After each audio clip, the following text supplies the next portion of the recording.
Do you want to be great or do you want to be common?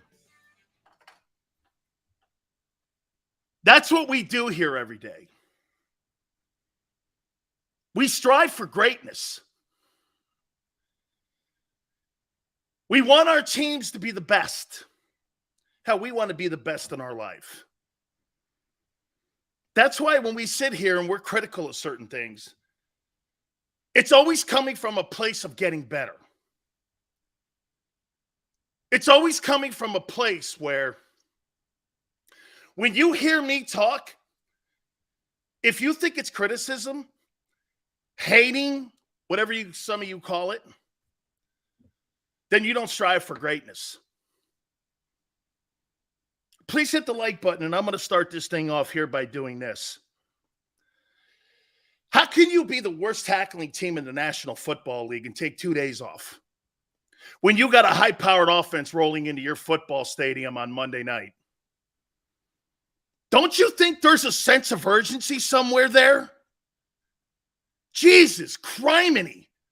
If I had a performance like that, and my coaches, and my organization, and my general manager came to me and told me we're taking 2 days off, I'd get my freaking football team.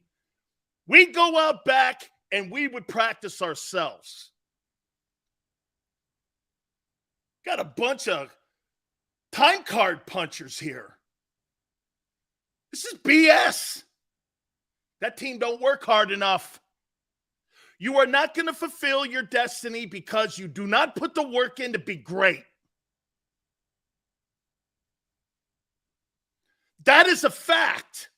They don't work hard enough. Didn't work hard enough. And by the way, they'll never own it. Worst tackling team out of the 32 NFL teams resides in Philly.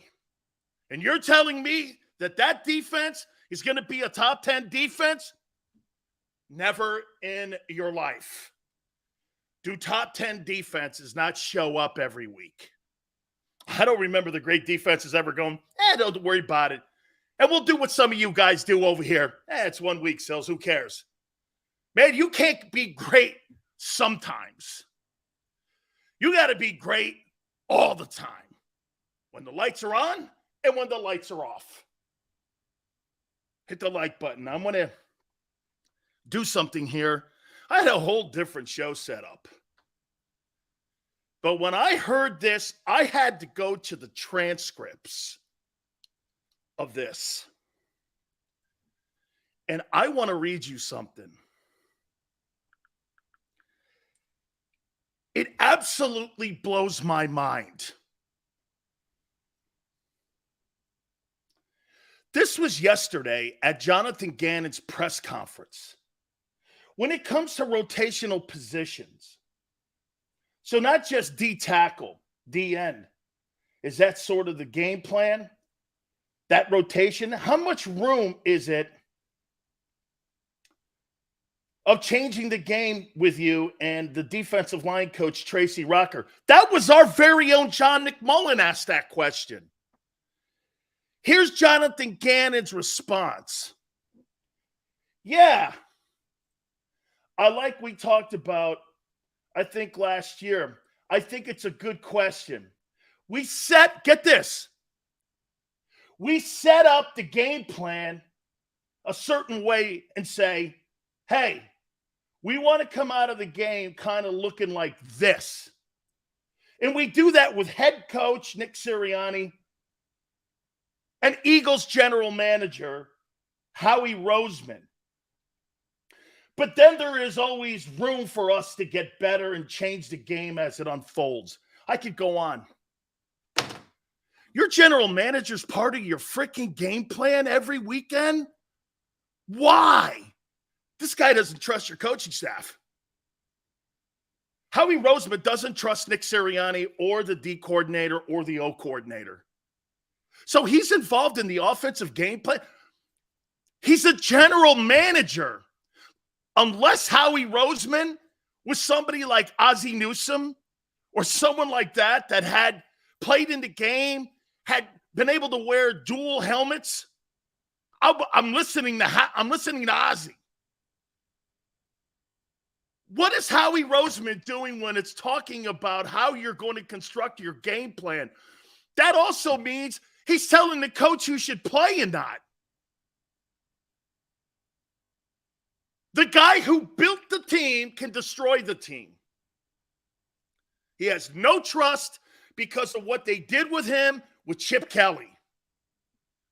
This guy's not going to not have his thumbprints on anything that's not related to this team. If it has everything to do with Sunday game plans, winning, players active, players not active, players getting touches, Howie Roseman's got his thumbprint on it. Jay goes, this isn't new. This isn't new. That's the first time I have ever heard a general manager's name being brought up by a defensive coordinator where I heard him say it out loud. That stuff all before was innuendo.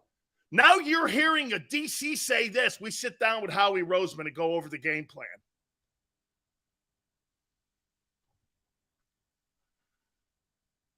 This guy doesn't trust his coaches. This guy doesn't trust it. Dude, get the frig out of the way. This guy's going to be the undoing of this team's success this year. Something he built is going to be the undoing. Dude, he has no place in that room. He has no influence or shouldn't have any influence on who plays, what formations. This guy goes over formations with the GM before the game.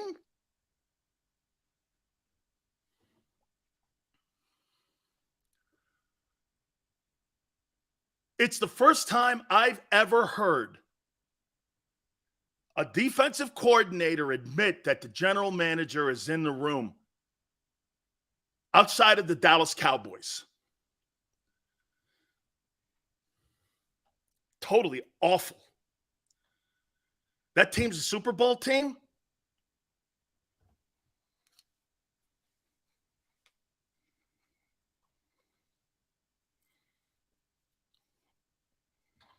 Guy doesn't trust his coaching staff, which in turn means he doesn't trust his players.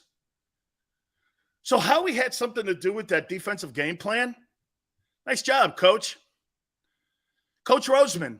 That's what I'm going to start calling him. Not the GM now, because now he's Coach Roseman.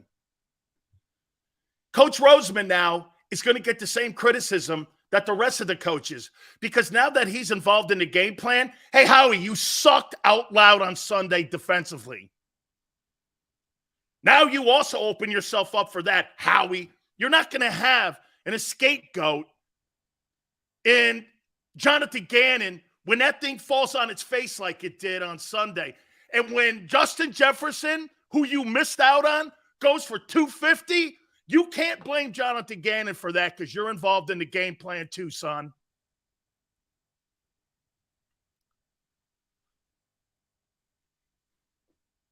Lions got better. Dan Campbell and that coaching staff, you could tell that thing's under their umbrella. Howie? Coach Roseman?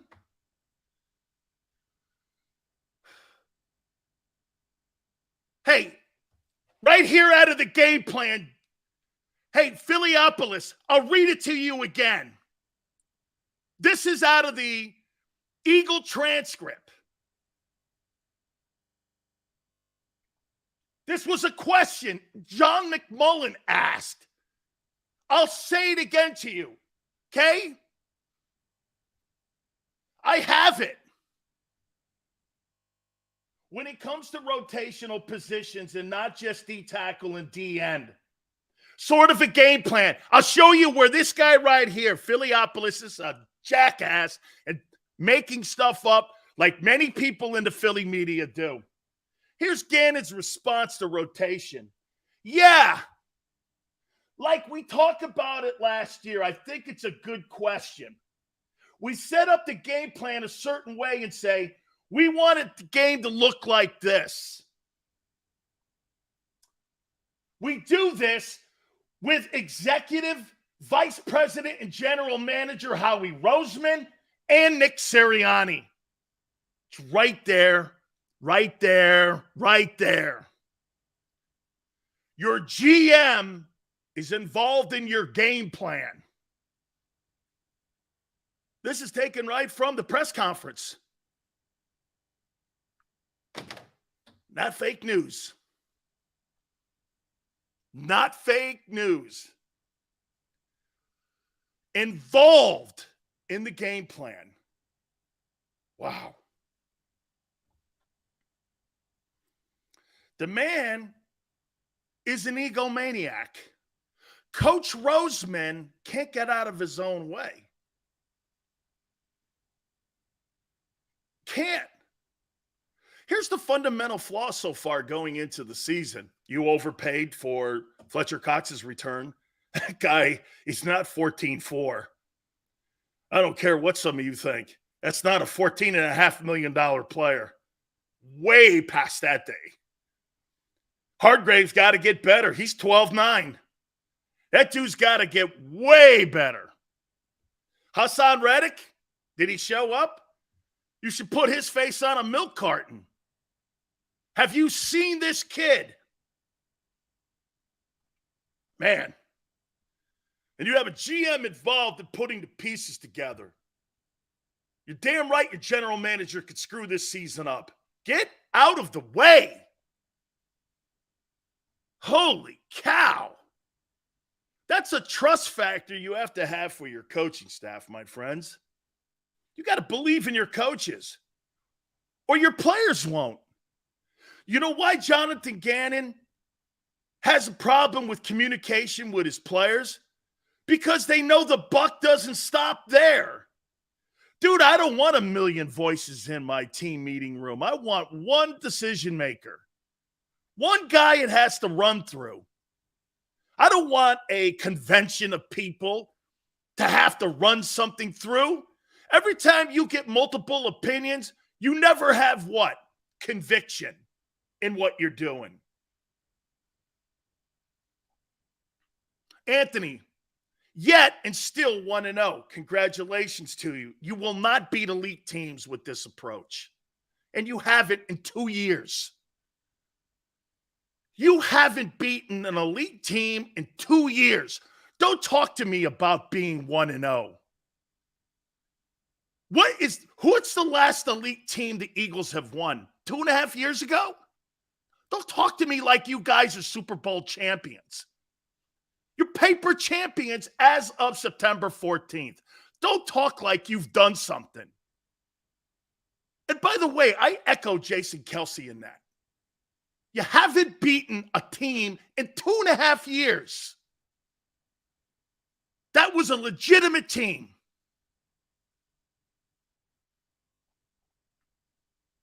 Got your GM involved in your game plan.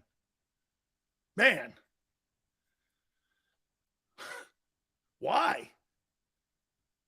Why would you have a guy who's a personnel salary cap guy talking to me about running trap plays or defending the trap or talking about how they're going to approach the passing game or the run game?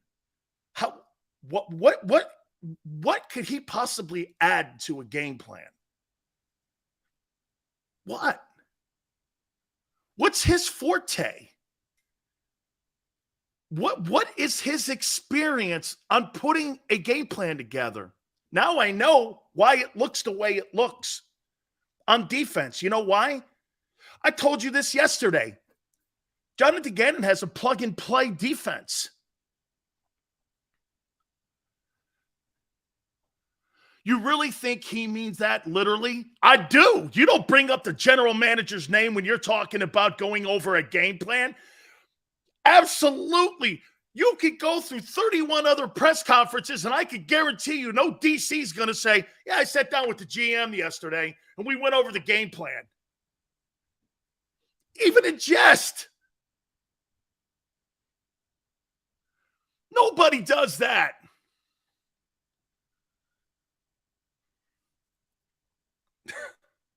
Nobody in Philly's going to say that because you know why? Bob Lang will shut their asses down.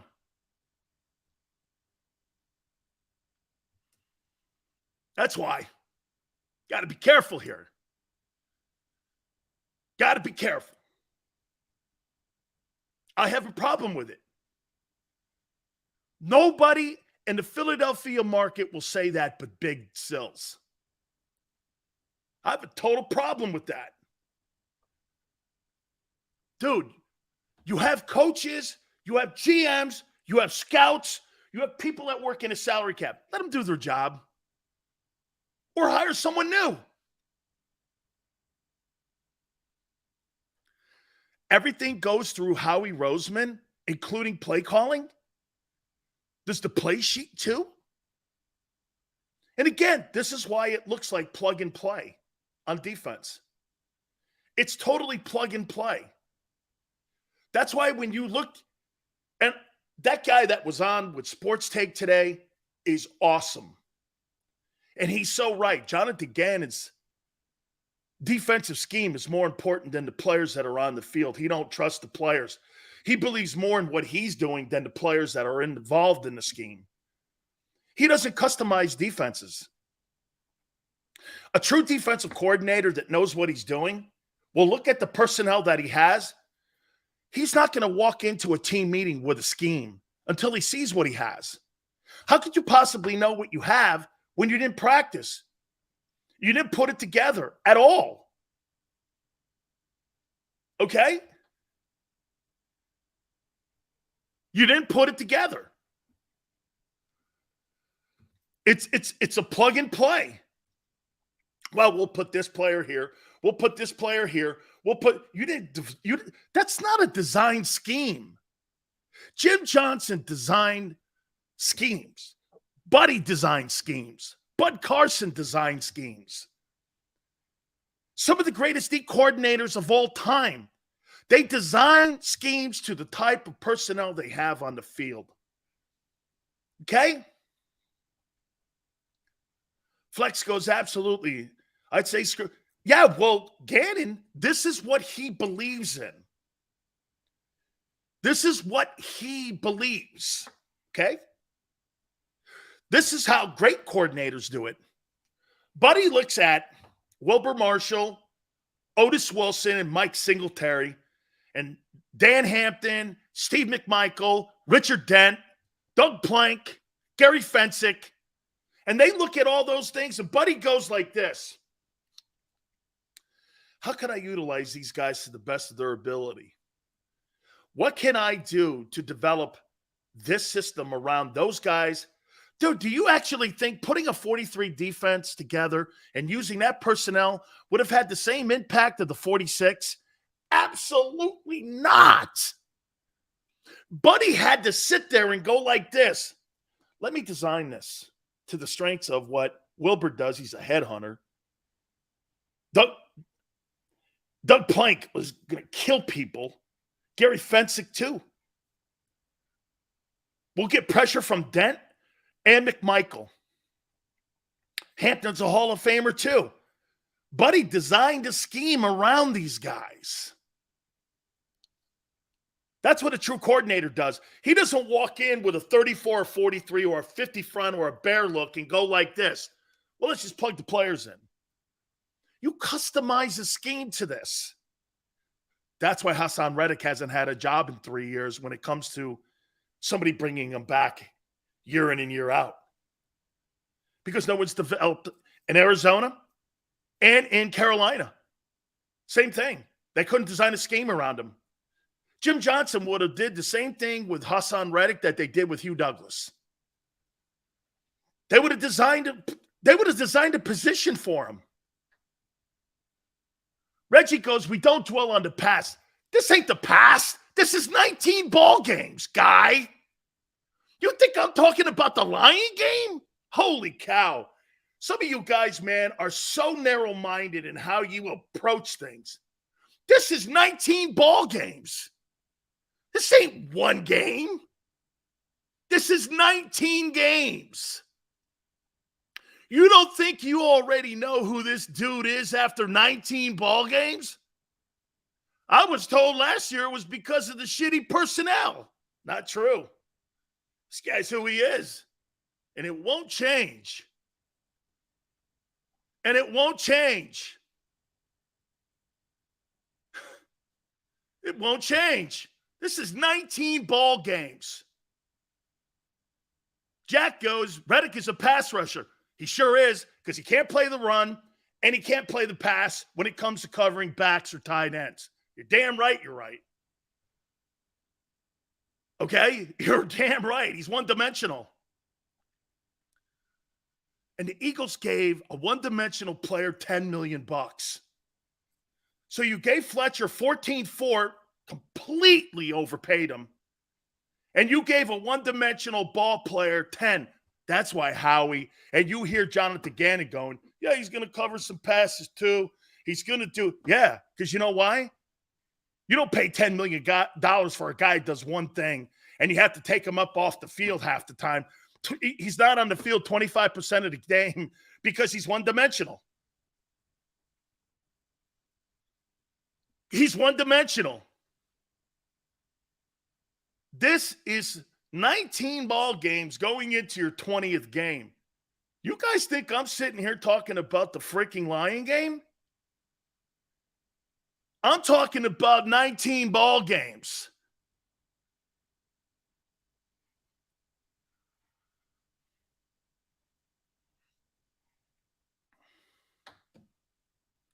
Seriously, Philly 500 is on this at the bottom of the hour here, Ryan.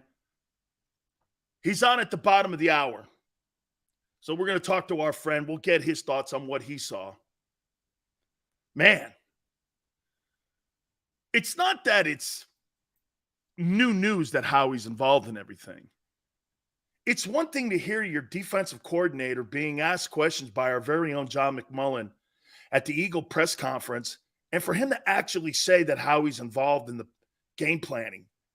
And they go over it with Sirianni and Howie Roseman, and you hear him saying that. This is what we want to kind of look like when we go into the game and out of the game here, and we sit down with Howie Roseman and Nick Sirianni, and we go over the game plan. That's what he said.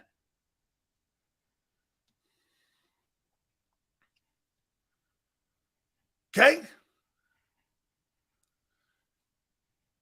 Jay Gannon is a DB coach, and his style, sorry, brother, repost that for me here. LP, Gannon is using his Prius to go across the Sahara, uses a Land Cruiser to go grocery shopping. Frustrating as hell, absolutely. Thank you, Nathan. It's insane. It is insane, Jeff. Dude, you know, here's why, too. You hurt the credibility of your coaches and your coaching staff in the locker room when you know other people are involved in decision-making on how the game, and too many voices. What happens with too many voices? Too many opinions and no clarity. That's why it's not aggressive. That's not an aggressive approach. That's by committee. They play defense by committee and plug and play. And that's why it looks like that. Tell me I'm wrong. That's why it looks like that. And get this, Howie's influence on the team was not to be in shape and run. That's his influence. And when you're not in condition, what happens? You start playing high, your angle tackling is horrible, and you're the worst tackling team in the league.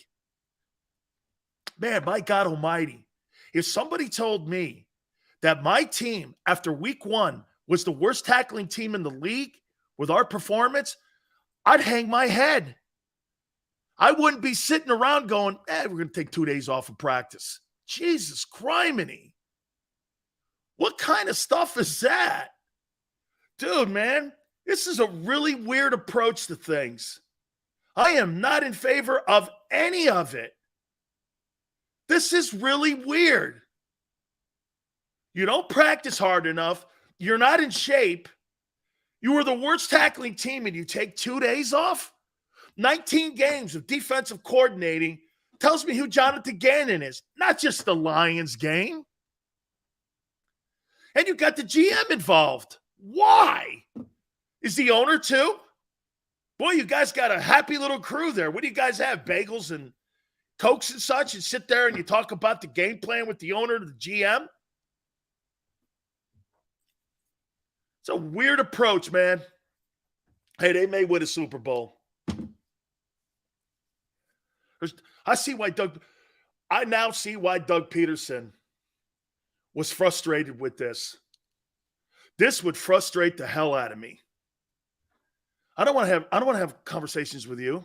They're still holding those Monday conversations with the coach and the coordinators. The general manager is still having those conversations on Monday. There's no way that's not happening. There is no way that's not happening. Dude, you weaken your coach's places in the locker room. Like, look at Dallas. You guys hate the Cowboys, right? And you look at the approach that Jerry has. I mean, the head coach and the coordinators in that building, dude, they got the same fundamental system. And you know what?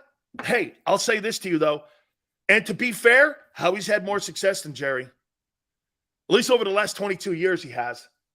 Okay? He has. Jerry early because he had a good football man in the building. Man.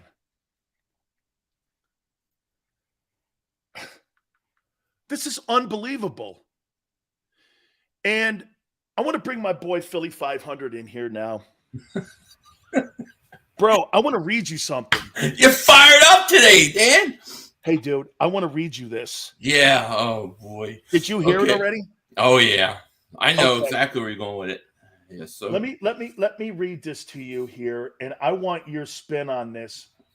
So this was a question that our John McMullen asked when it comes to rotational positions.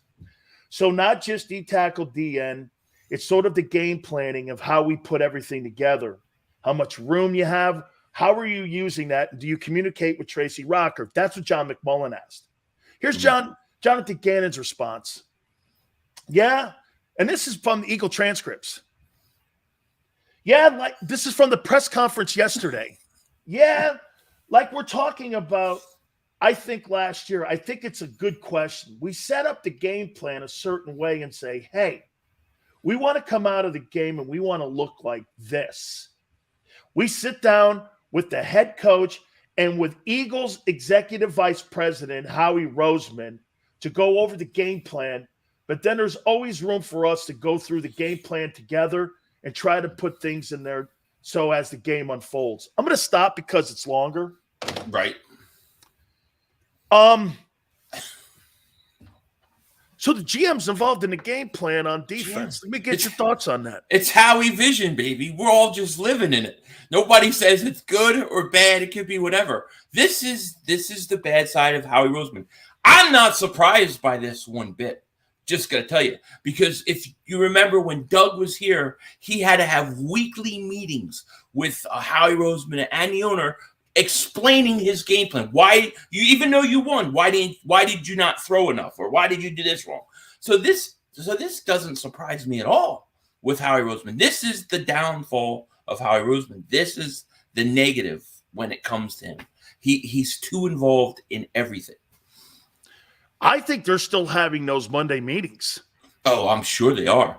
You know, listen, this, and you said it briefly earlier. I heard you say it. This goes back to Chip Dip Kelly. When Chip Kelly put him in the boiler room for a year and he got out, he said, I'm never going to allow this to happen. That's why when you see the coaches that he goes out and gets, right? Doug Peterson, first-time coach, wasn't even on anybody's radar. Nick Sirianni wasn't even on anybody's radar. He's going to make sure that ain't no coach coming in and going to do that to him again. That's why he's not going to get an established coach who's won somewhere else, who has a pedigree, because he doesn't want somebody coming in and taking power from him in any way. And then when get this, when Doug Peterson wins the Super Bowl, and then last year Doug Peterson wanted more power, wanted more control. He's a Super Bowl winning coach.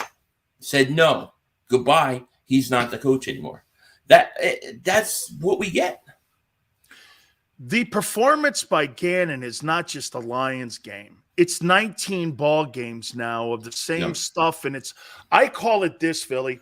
I call it plug and play.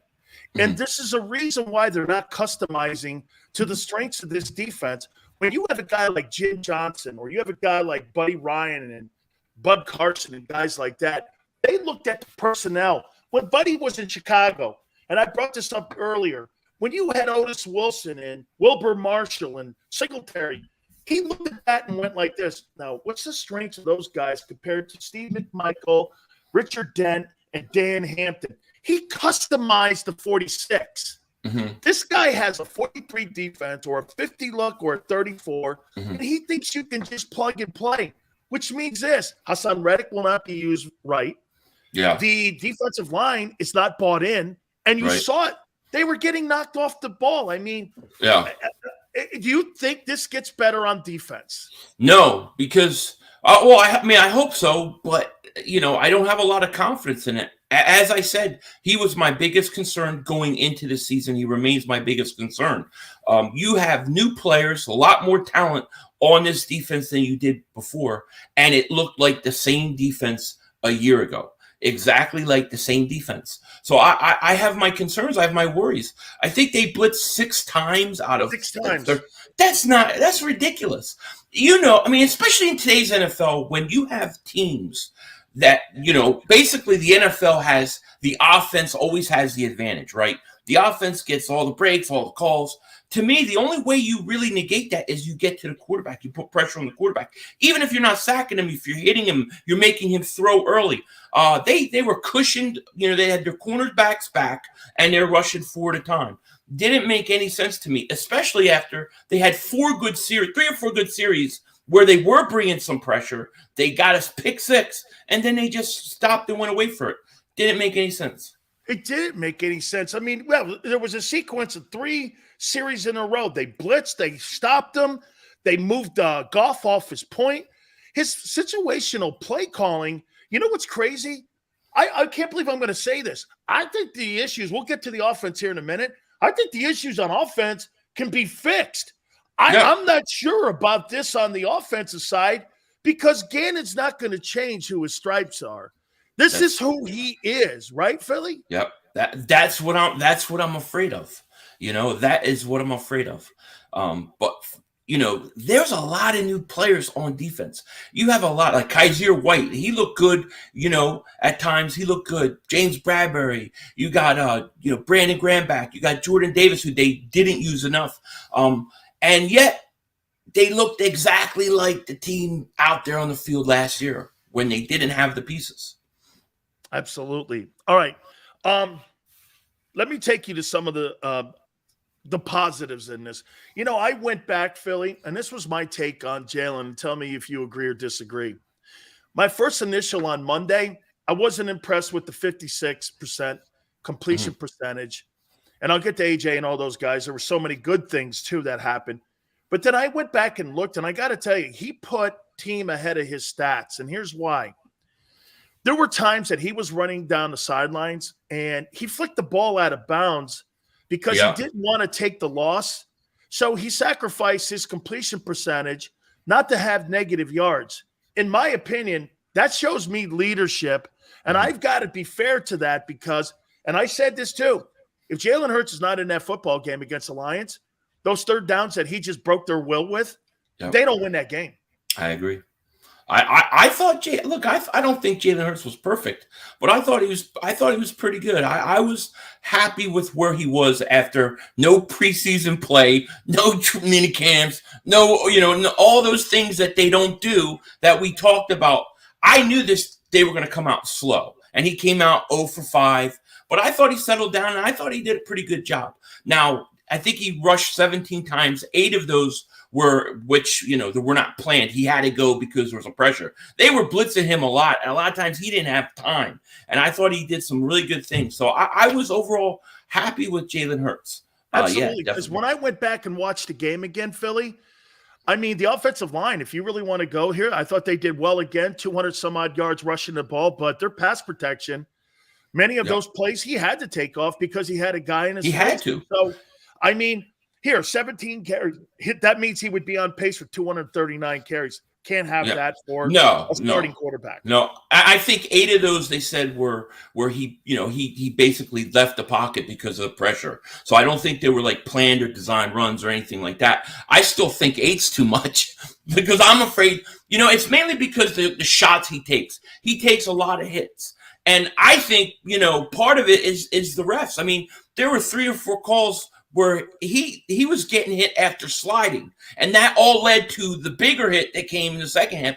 And it wouldn't happen if they would have called the penalty. So I want to see him better protected. You know what I mean? I actually think, Philly, that the older NFL referees have a tougher time legislating how they're going to ref guys who are running quarterbacks. And I think they allow more on the hits to the quarterback than the newer referees do, because I agree with you. He's still a quarterback. You have to protect him. I get he has to get down and learn to slide a little better. He's got to take more lessons. To me, I'd go get somebody with the Phillies and teach him how to slide, because he needs to get down there. All right. Did you feel T.O.-ish when you watched A.J. Brown play? Absolutely. That's exactly who I thought of. Yeah, definitely. Definitely T.O.-ish. I mean, he looked bigger, faster, stronger than every other defensive player out there on the field. He was fantastic, I thought. I mean, how could you complain about the game he played? Absolutely not. Now, are you concerned that Devontae didn't have any catches? And if you want to go with the other 6 guys that did catch footballs, it came to 8. AJ had 10. So it wasn't really spread out a lot. But then again, to help Jalen here and to go back on some of the stuff I said on Monday versus Tuesday and Wednesday here, to me, he didn't really have the time to get the ball in a second progression because of the pressure. Right. You think this gets rectified with a better performance? Yeah, I mean, there's a lot of people worried about this. Devontae Smith did catch a pass. He didn't catch. I think Devontae Smith is a stud. I said I thought he was going to lead the team in catches going into the season.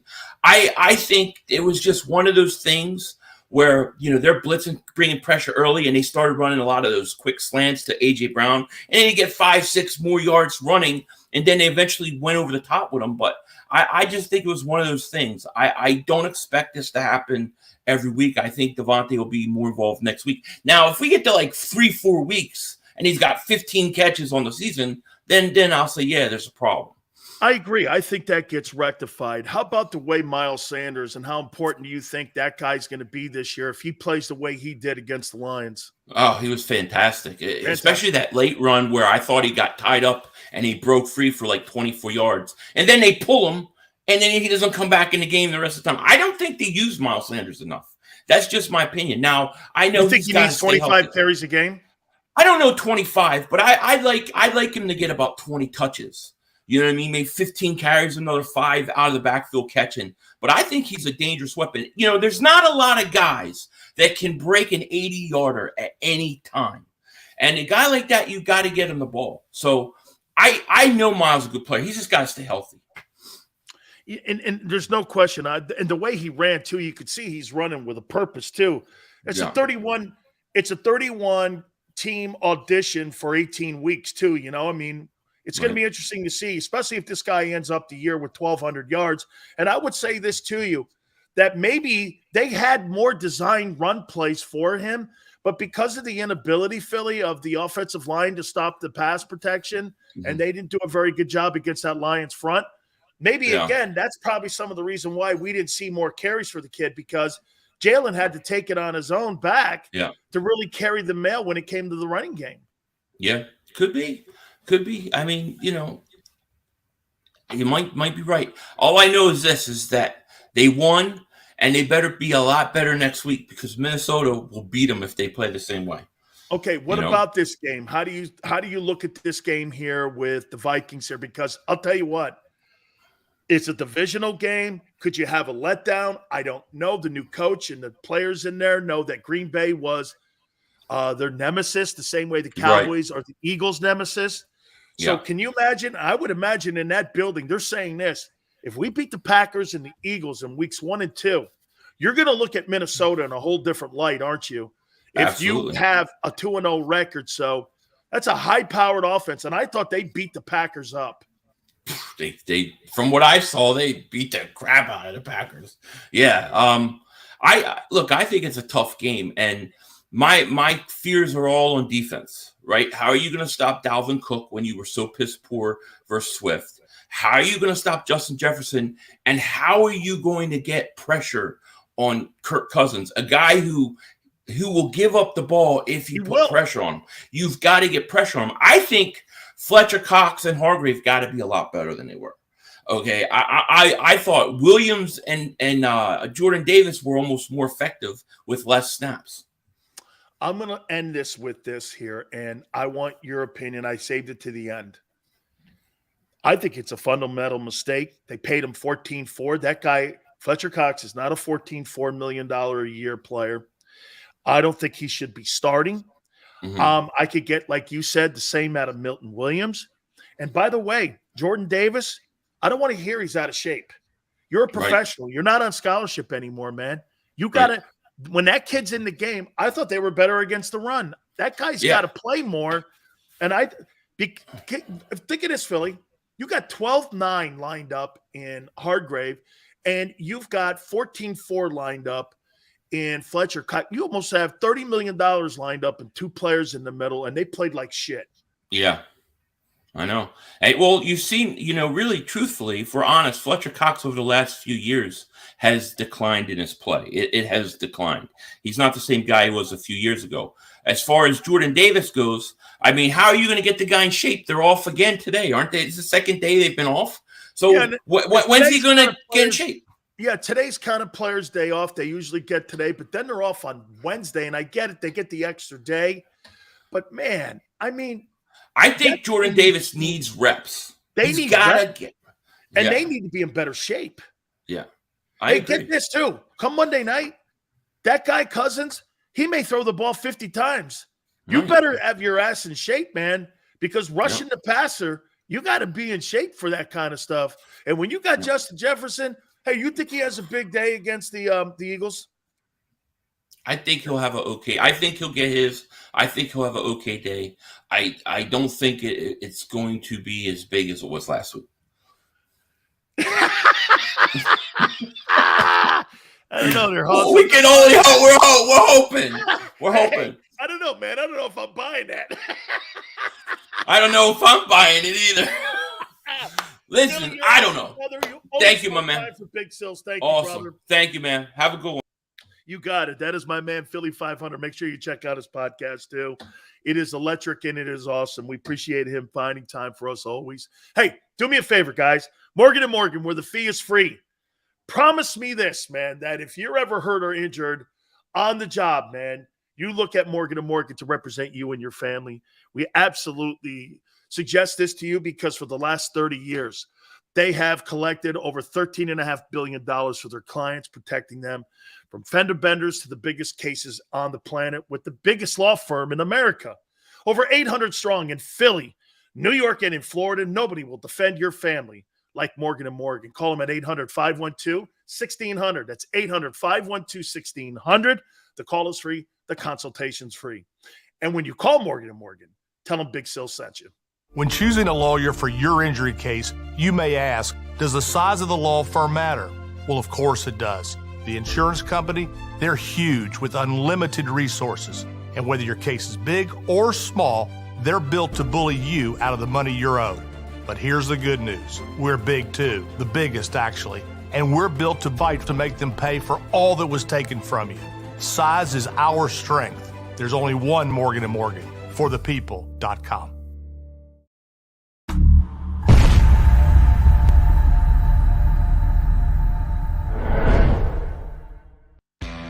Go to get your game on.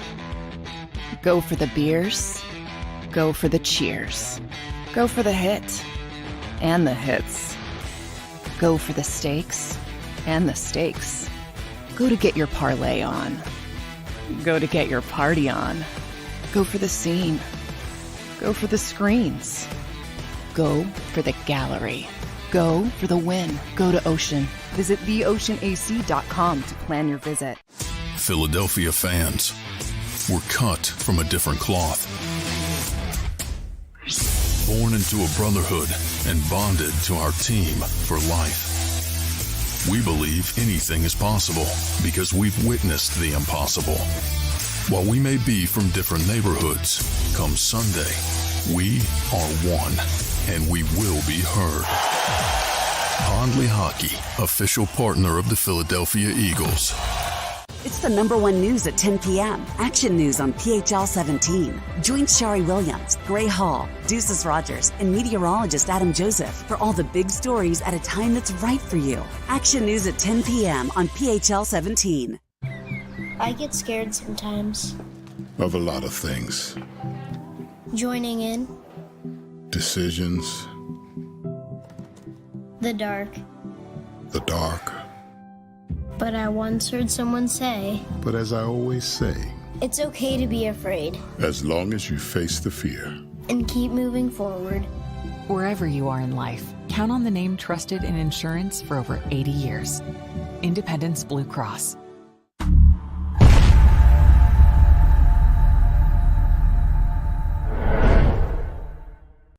Welcome to Pondley Hockey. We've helped over 100,000 injured and disabled workers obtain benefits, as well as some of the biggest settlements in the state.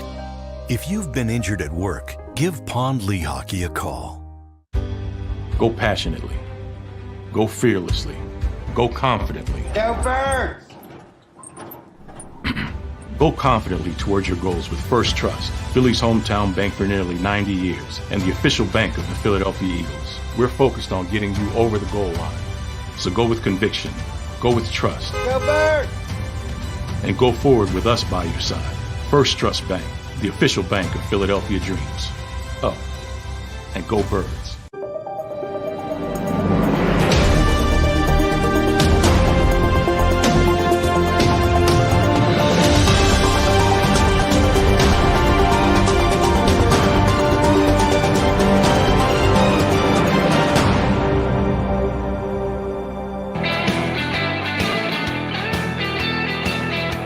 Hit the like button. Thank you guys for coming aboard as you do each and every single day. Thank you so much. I'm going to show you the difference in coaching. Veteran coaching versus rookie coaching. First, second-year coaches. Pete Carroll's asked the question at his press conference, hey, did it validate you in what you did when you got that win versus Russell Wilson and the Broncos? I'm paraphrasing here, but you know what Pete said? Doesn't validate anything. I don't need to be validated. I wanted to win. You know what Nathaniel Hackett said today? Yeah, well, maybe I should have went for it on fourth down. Zero conviction. You know the greatest thing that Belichick does to you guys all the time? We're on to Cincinnati. He doesn't sit and wallow in the mud. Don't you think maybe you should be talking about putting a new quarterback in? We're on to Cincinnati. Just sit there and owe you anything, especially when it comes to talking about validating stuff. Pete Carroll doesn't have to validate. He's one of the very few coaches that has won a national championship and a Super Bowl at both levels. He doesn't have to tell you anything or validate anything. He's done it. He's a Hall of Fame coach. And he told you the truth. It didn't validate me. I wanted it. It was good for our organization. That's truth. That's a guy in Seattle that makes decisions. I'm not suggesting to you in any way that Seattle is on their way to being what they were a few years back with Russell Wilson and the Legion of Boom. I'm not saying that. But that's how you out-coach kids. That's how you out-coach people. That's how you out-prepare for people. You get a hungry Geno Smith who hasn't started since he was with the Jets, and he beats Russell Wilson, who just signed a $300 million contract. I don't know about you, but if I'm in Seattle, I'm feeling awful good this week going into that Niners game. I feel pretty good about myself. That's coaching, my friends. That's how you get the attention of your room. My wife's a coach, and she tells me all the time, coaching's hard. It is, because you constantly have to adjust and adapt. The Eagle D coordinator hasn't figured that out because that's not who he is. Do you really think that defense is going to get better? The play may get better, but the scheme won't. And the situational play calling won't. I see what Nick doing. He's playing Howie close to just got to get through and connect with Lurie. Sills, now what if we take the Vikings apart? Then what? Let's get there.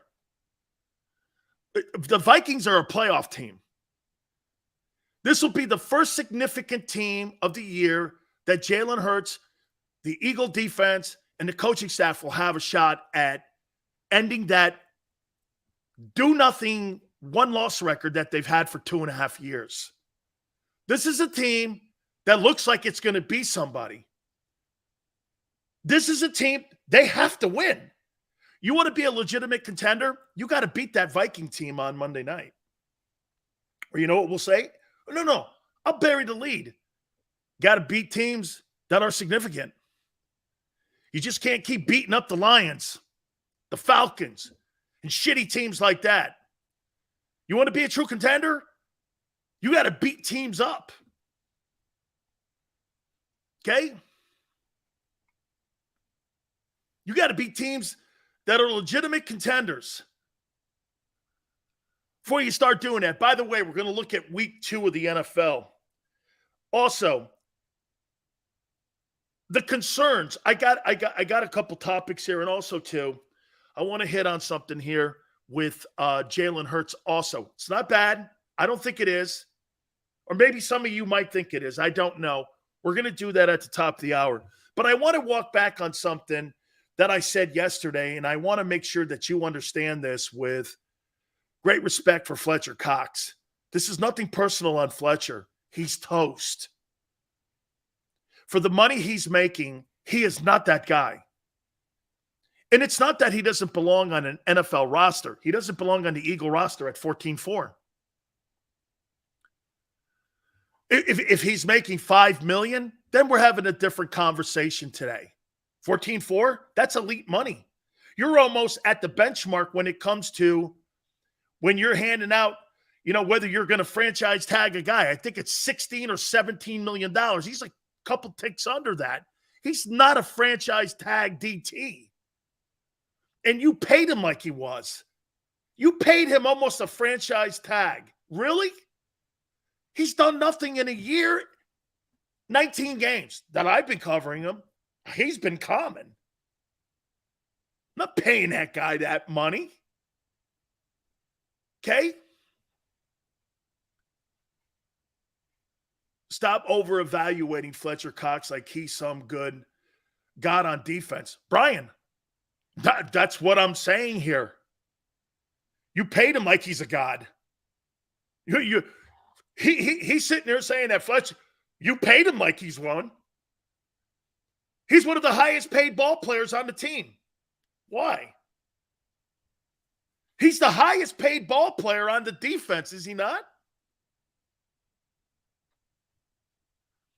He's the highest paid guy on defense. You paid him like he was. Flex says Fletcher has been toast and he made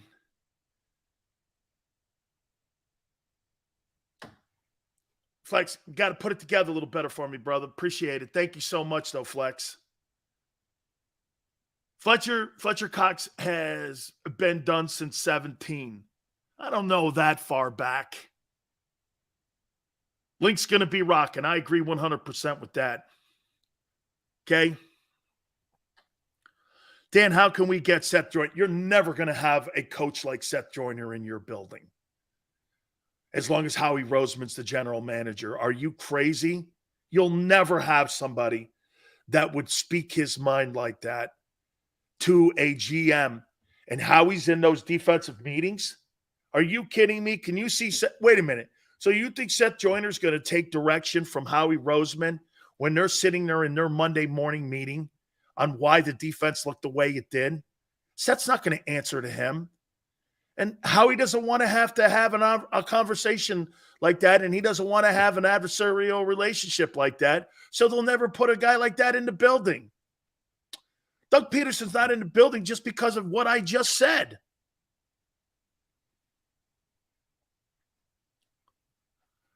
Okay? I mean, he'll never in a million years put a guy like Seth Joyner on a coaching staff. Now, is Seth worthy on being a DC? Absolutely. You're not going to have that, though. You have to have a strong-willed coach who has autonomy in the locker room. Nick Sirianni has no say in that locker room. Very marginal say. Yeah, the sideline stuff where he looks like he's doing this and he's that with the T-shirts and all this. It's the Howie Roseman production. Are you crazy? This is the Howie Roseman production. Jonathan Gannon made it very clear yesterday at the press conference. They still have their Monday meetings. They have those Doug Peterson Monday meetings. How absurd. I mean it. Chip Kelly PTSD. Yeah.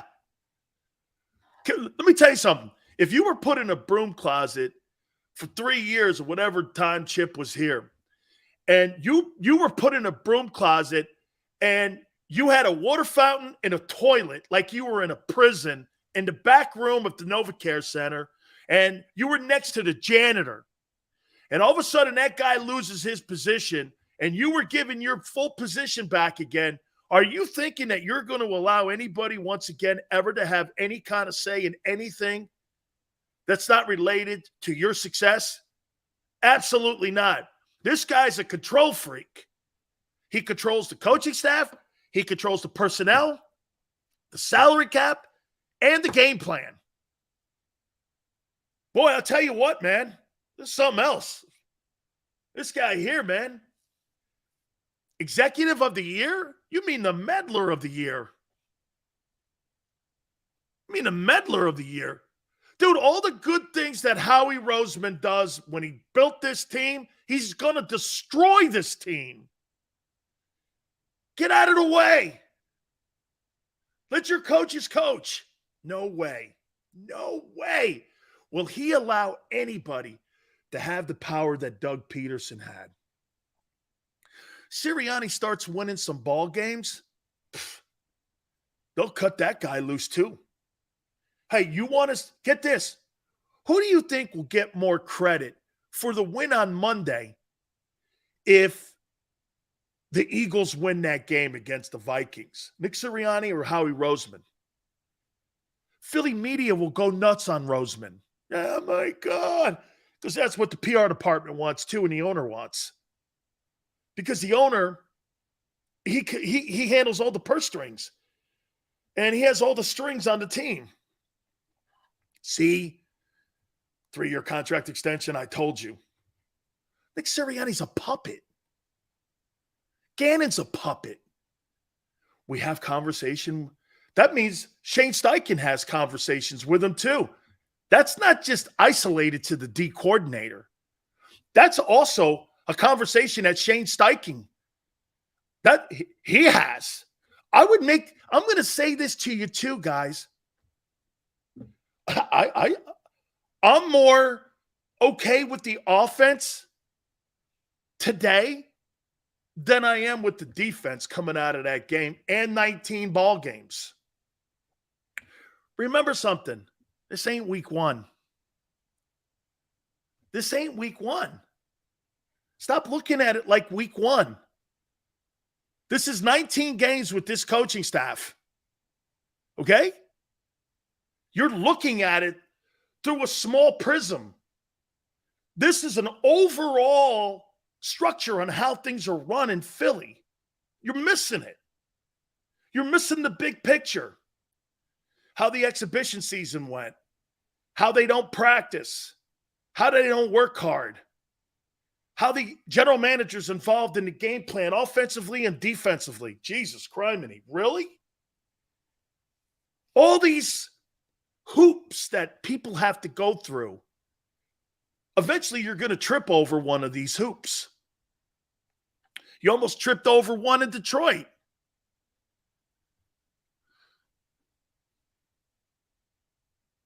So, Sills, do you think Howie's too involved in the weekly game planning of the Eagles? Here, Steven, it's not, you shouldn't be involved at all. Kevin Colbert, do you know what he used to tell me that he does for Mike Tomlin? When the season starts, Kevin Colbert never did an interview because he never wanted to get into the way of the head coach and what the coaching staff was trying to accomplish. You know why in Pittsburgh? They are really like one of the bell cow programs and one of the Tiffany football teams and the gold standard and how they do business.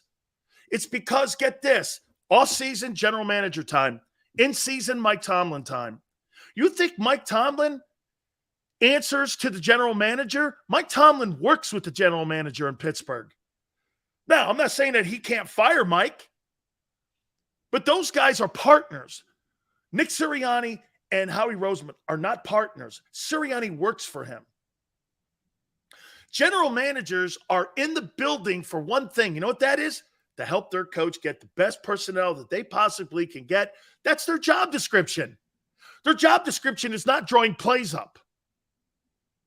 If Howie Roseman came to me and came up with a defensive scheme that was going to be implemented against the Vikings, I would laugh in his face. Seriously, ask Seth that. Ask Seth Joyner that question. Seriously, ask Seth Joyner that question. Seth, if you're the DC of the Eagles, Howie came in with a blitz package, what would you do? I think he'd rip it up.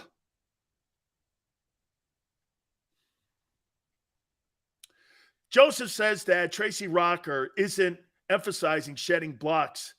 The linebacker's out of place, no surge. Joseph, some to this.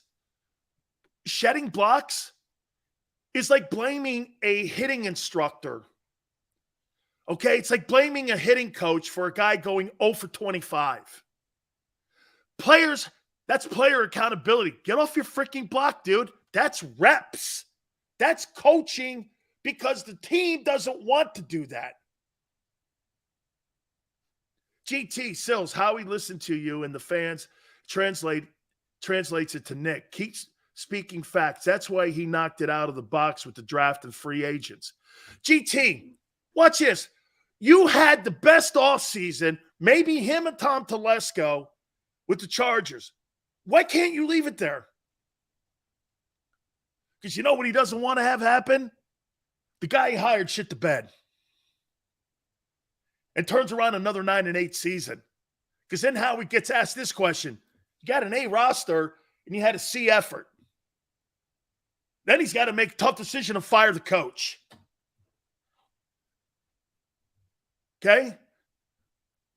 Listen, Eagle fan, Tracy Rocker's not the problem. Getting off of a block? How's that Tracy? Read your keys. They're not bought in.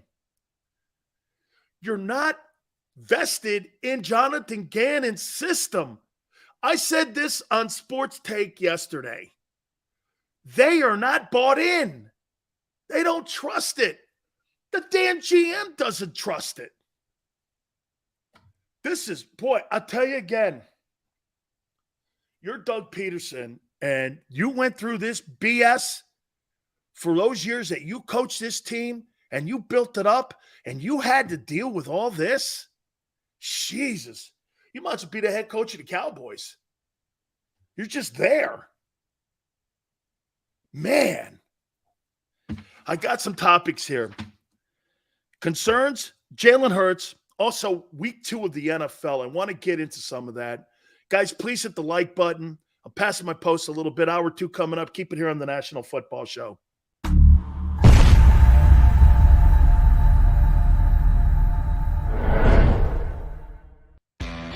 Go to get your game on.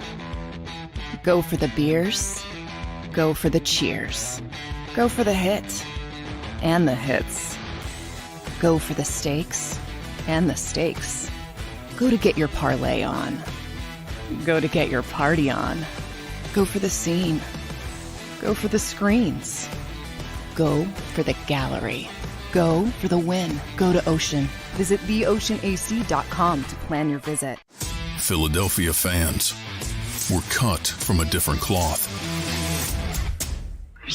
Born into a brotherhood and bonded to our team for life. We believe anything is possible because we've witnessed the impossible.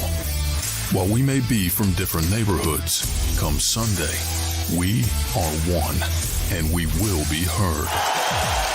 Pondley Hockey, official partner of the Philadelphia Eagles. It's the #1 news at 10 p.m. Action News on PHL 17. Join Shari Williams, Gray Hall, Deuces Rogers, and meteorologist Adam Joseph for all the big stories at a time that's right for you. Action News at 10 p.m. on PHL 17. I get scared sometimes. Of a lot of things. Joining in. Decisions. The dark. The dark. But I once heard someone say, But as I always say, it's okay to be afraid. as long as you face the fear. And keep moving forward. Wherever you are in life, count on the name trusted in insurance for over 80 years. Independence Blue Cross.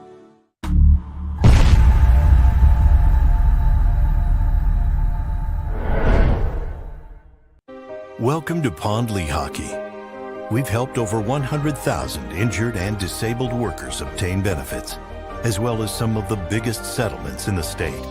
If you've been injured at work, give Pondley Hockey a call. Go passionately. Go fearlessly.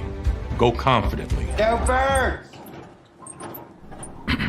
Go confidently towards your goals with First Trust, Philly's hometown bank for nearly 90 years, and the official bank of the Philadelphia Eagles. We're focused on getting you over the goal line. So go with conviction, go with trust, Go Birds! and go forward with us by your side. First Trust Bank, the official bank of Philadelphia dreams. Up and go Birds.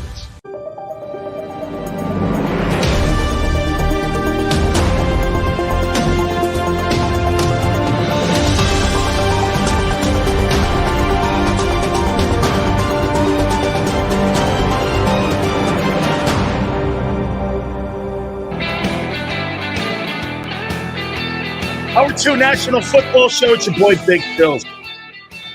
Before I get into all the stuff we're talking about here with week 2 of the NFL, I've got topics. Jalen Hurts, Eagles here in a second. Let me ask you something here. Let me get a sense of where you guys are and how you look at the game versus on how I look at the game.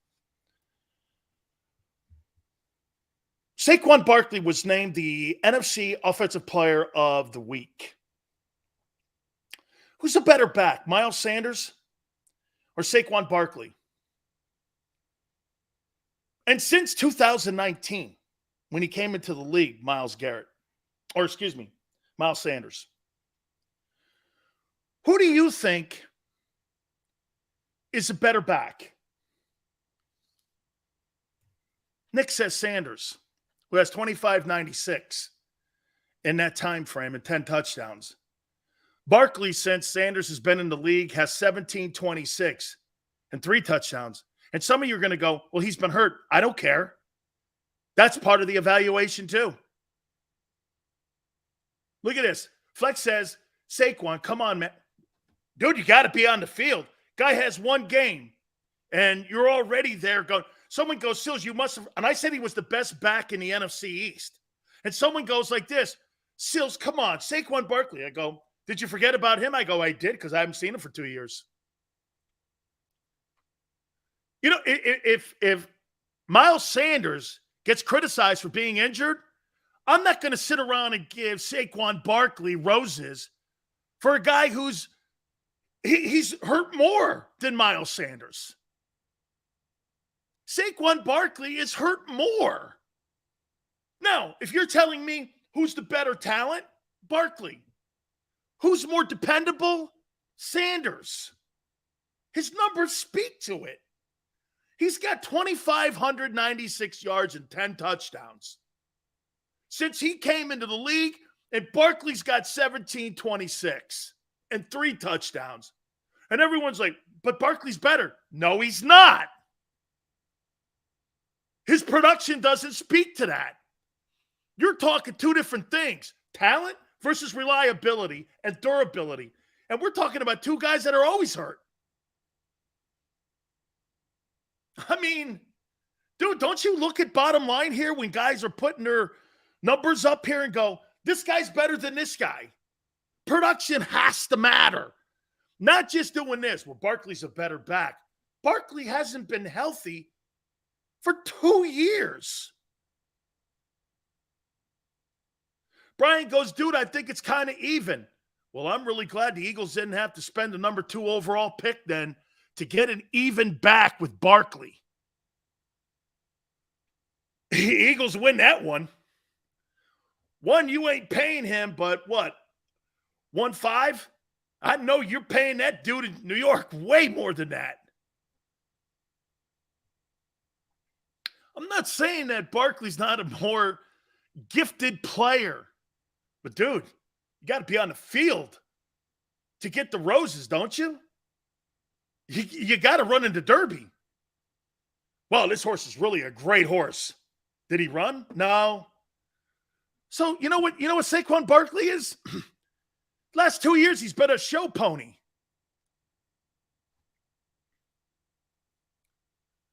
He's been a show pony. That's what some of these guys that are always hurt are to me. They're show ponies. You put Saquon Barkley behind the Eagles on the line, he breaks the rushing record. Flex. I get the Giants have had a horrible line, but that's not Miles Sanders' issue. It's not. Sanders is averaging 5.1 a carry through his entire career. Dude, 5 yards a carry, you're going to get my mailbag a lot of the time because that's outstanding. Dude, 4.2 is great. This guy's 5'1", that's Jim Brown stuff. Nobody averages 5 yards a carry. What are you, Emmett?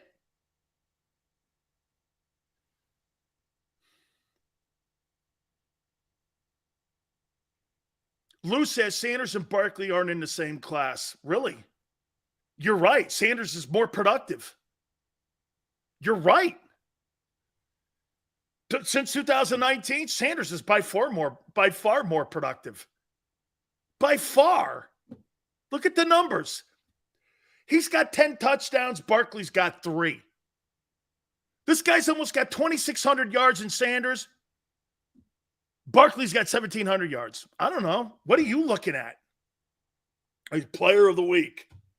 Okay. Let's see if he's playing in 3 weeks. Saquon would lead the league behind that line. Well, guess what? Saquon's not behind that line, and reality is this. I haven't seen the dude in 2 years. But because he plays in New York, I'll make this point to you. Saquon Barkley's not playing for the Giants. He did have a good game. There's no doubt about it. I think 161. Okay, if he's not in New York, he ain't the player of the week.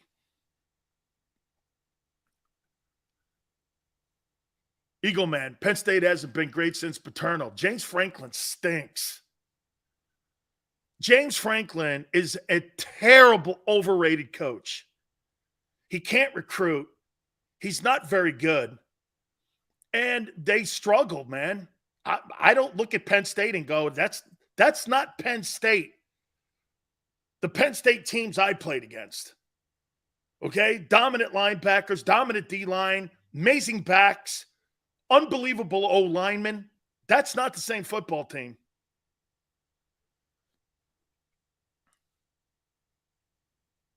I think Saquon gets to show his talent more because he's more dependable. Hasn't been since 2019. Sanders has been more reliable and more dependable since 2019. How do you say that? How do you say that? That's not a true fact. Okay? Nick, those Penn State teams I played against were dominant. They were great. Penn State, man, that's just not the same football team. All right, got some topics here for you. Let's transition into this now. Back to the Eagles here. After these 19 games you've seen with the coaching staff, take what you just saw with the Lions game as you get ready and you got an extra day of preparation for the Viking game, okay? What's your biggest concern going into this second game? Defense, coaches, or the offense? What's your biggest concern? What would you say is the number one concern? I know we could all say this, all three. Okay? I know we could say, hey, Nick, best game I've seen Texas play in 13 years. Gannon is passive. Boy, that's an understatement there, my friend. Guys, please hit the like button. I'll say my least concern is the offense. Hey, Nasty, I'm actually almost there with you, too. I'm actually almost there, too. Pass rush, an option. Defense, that's part of the defense. We'll get into it. I think Jalen can move the ball on the Vikings.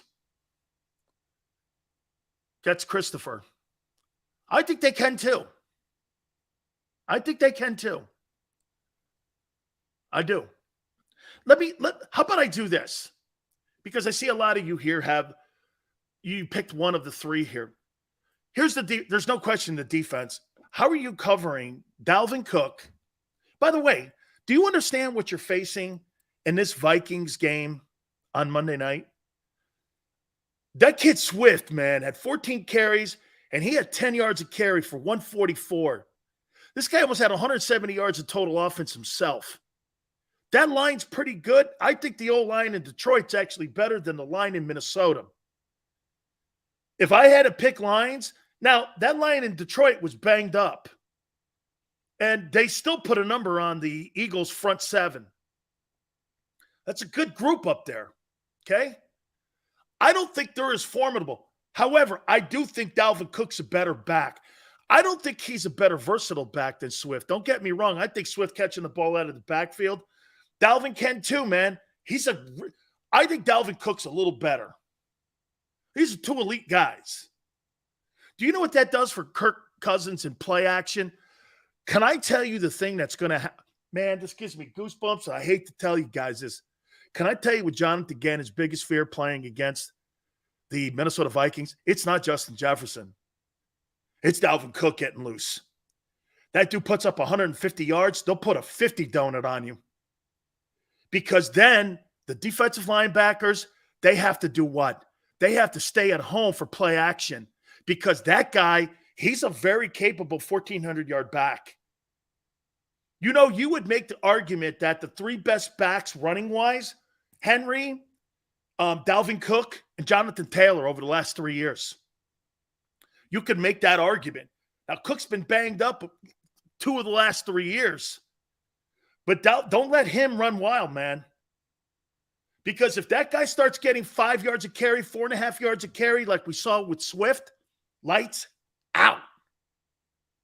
You won't be able to defend Justin Jefferson. You will not if that guy runs loose. You see, what's the one thing Detroit didn't have? Xander, you know what the one thing that Detroit didn't have that Minnesota has? They didn't have Jameson Williams on the field, Detroit. You got Justin Jefferson on the field now. You got a big play wideout out there now. The best wide receiver in the game. And one of the top 5 backs in the game. And a guy that could throw the pill around. And what else does Minnesota have? Confidence. They just throttled the Packers. Jonathan Gannon's not bringing blitzes. They're going to run the ball, man, on that. They'll pick those blitzes up. Dalvin Cook will run for 155 yards. Lights out. That thing will be over before it gets started if that happens. And that D-line doesn't start playing better. You got a big play wideout and a big play back and a big offensive high-powered quarterback who last year had the least amount of interceptions among all the starting quarterbacks in the league. he's going to be nervous. You think – so let me ask you this. You really think Darius Slay is going to play press coverage on Justin Jefferson? I'll take that matchup, and I'll take Jefferson over him any day. You're not jamming him. And don't let him get behind you because they'll be throwing darts all night long. He's going to play, I guarantee you. Because get this, there's a trend on him. And you know what the trend is on Jonathan Gannon? What's the trend? All of a sudden, you start seeing people start making plays. He goes back into that weak-ass zone. And he goes back and he gives you the underneath. So you're going to give that guy a 5-yard head start off the line of scrimmage? Like I always tell you about playing press coverage and zone coverage. What's the way you want to cut yourself to death? Quickly or slowly? Zones are slow death. Quick death is press coverage if you don't have the corners to do it. Look at what happened in that Buffalo game to Jalen Ramsey. He was destroyed by Stephon Diggs. He was destroyed. And Jalen Ramsey is not better than Darius Slay. And you got a better wideout here. Okay, and you got a quarterback that is averaging over the last 6 years 4,900 yards throwing the ball and 30 touchdowns. Dude, this is going to be an interesting chess game here. And how he's involved in this, holy cow, is that frightening. What could he possibly add to it on how to cover Justin Jefferson, the guy that he didn't think much of in the draft? You know what he's going to tell the coaches? We can't have him have a big game. Oh. You think Jefferson's going to go into Lincoln Financial and have a big game? They're going to do everything in their game plan power not to let their GM look like you know what. That's where Dalvin Cook goes off. Remember, this guy passed on that guy. He don't want him coming into his own crib and torching him for 190, 3 TDs. Remember, this guy's an ego guy. He don't like any of that. Kirk Cousins sucks in prime time? You better hope so, Joseph. Because the way they took apart the Packers was impressive. That game wasn't close. It wasn't close. And Cousins was dropping dimes on a pretty good Packer defense.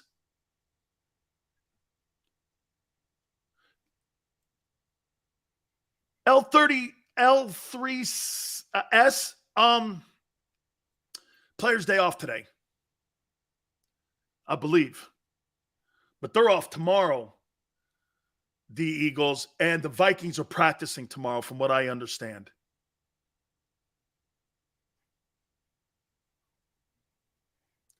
Jesus goes, damn, still sounds like he wants the Vikings to run. Hey, dude, I'm telling you what they saw on game film with the Lions in the last 19 ball games. You don't like it? I don't know what to tell you. Got a U issue. Gannon will play soft zone with basic blitz packages. Kirk Cousins will throw for 400 yards, man. You can't let him sit back there and pick that secondary apart. You can't. This coaching staff is overrated on Philly. I don't see it. I don't see it. Sorry. I don't see it. I don't see where anyone thinks this stuff is good. Jalen Hurts saved that ball game, and they were not designed plays. Those running plays that he had on third down were because the O-line gave it up when it came to pass protection. Those weren't designed. There was nothing designed. That game was like a schoolyard ball game that Jalen Hurts and that offense pulled out for the team.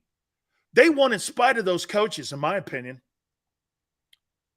Jalen Hurts, not one of those runs when he was getting a jailbreak sent on him was designed. His athleticism. I'm going to get to that topic in a sec, too, because you know what? I may be completely wrong here, man, on something here. Hey, GT, that would be a great thing if it's raining on Monday. That helps Philly. I hope it's raining. Cold as hell, too. Those guys don't play inside. Okay, the Eagles. Vikings do. So that I would like to have some rain here. That's how I look at it. Let me throw this at you now. I got another topic here, and I want to do it with Jalen Hurts here. You're probably going to be shocked. Is Hurts running the ball a positive or negative in his development as a quarterback? Is it a positive or negative? I want you to think about it before you respond. Do you think it's a positive or negative that he runs as often as he does? Look, do I think that Jalen Hurts is going to run the ball 17 times every game and be on pace for 239 carries in a season? I do not. I would think he would like that total around 180 at most. Okay? At most. Nick says it's a big negative.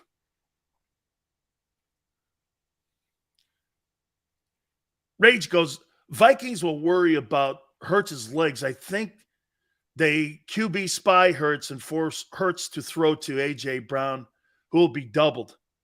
I agree. I think that's going to be part of the game plan. Positive. All Vikings have to do is shut down Jalen's one read, and it's over. Boy says negative, huge negative. He ran like 10 at most. One read Jalen, and it's done. Not a positive at all. Here's something, though, you got to think about here. He hides a lot of deficiencies in the coaching staff. He's not being well coached. I don't think you have a good coaching staff. The more and more I come to that conclusion each and every single day, I don't think they're good coaches. General manager must not think it either. He's constantly involved in the game plan. If you think Sean Payton's going to have Howie Roseman involved in his game plan with Carmichael, and they're going to go over talking with the quarterback, and all of a sudden this guy's going to do what? Drop some. I don't want your advice. I don't want your opinion. I don't care what you think. I totally don't care. That guy runs the team like he's the owner of the team. So right now, I might have to say this. Believe it or not, you might want to squeeze as much as you possibly can out of Jalen Hurts here, and you just let him run wild. Okay? You just let him do whatever he can. And to see, this comes down to the same thing that they're struggling with on defense. You know what that is? They haven't built an offense around Jalen Hurts' strengths yet. They want him to be this and this and this and this and spread it around, and they want him to be that. He ain't that. Jalen Hurts is exactly what he was on Monday, and that's not what the offensive coordinators and the staff and the general manager want. You don't spend $100 million and you draft a guy in the first round at Devontae Smith, and one of those guys has a goose egg. By the way, some of you go, Sills, it's one game. Really? How did he play in the Bucks game? How many times was he wide open last year? Get away from those number things. Jalen is not going to be, Justin Herbert, if he throws on Thursday night for 329 yards, he's at 10,000 passing yards. Shit, I thought the guy just came into the league 2 years ago. I'm like this. What? He's going to get 10,000 pass yards on Thursday night. He's been in the league. This is going into his third year. Are you kidding me? It's the fastest next to Patrick Mahomes. Dude, shit. That's putting the ball in the air and spinning it. I think the Dolphins want Tua or that guy if they had to do the draft all over again. Picking. Didn't he get like 5,400 yards last year? I agree, Yale. I think that coach. They got Brandon Staley. Really? Okay. Talk about another guy's ass on a hot seat. Okay. Kyle goes, Sills, I can't wait to hear you on Tuesday after the Eagles beat the Vikings 38-17.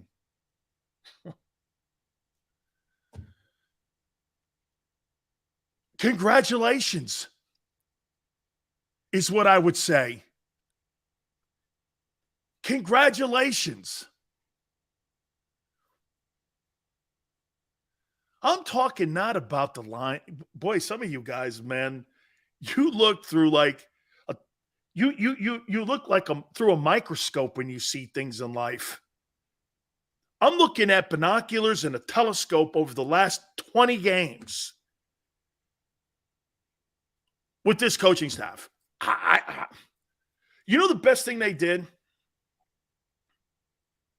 Hey, by the way, are you sure it was Howie Roseman or Nick Sirianni that changed the fundamentals of the offense last year? Are you sure about that? You sure it wasn't Howie that said we should run the ball? Are you sure about he didn't make that suggestion? Get a lot of voices in your office. Are you sure it was Nick? Especially after Gannon talking today or yesterday the way he did? Are you sure about that?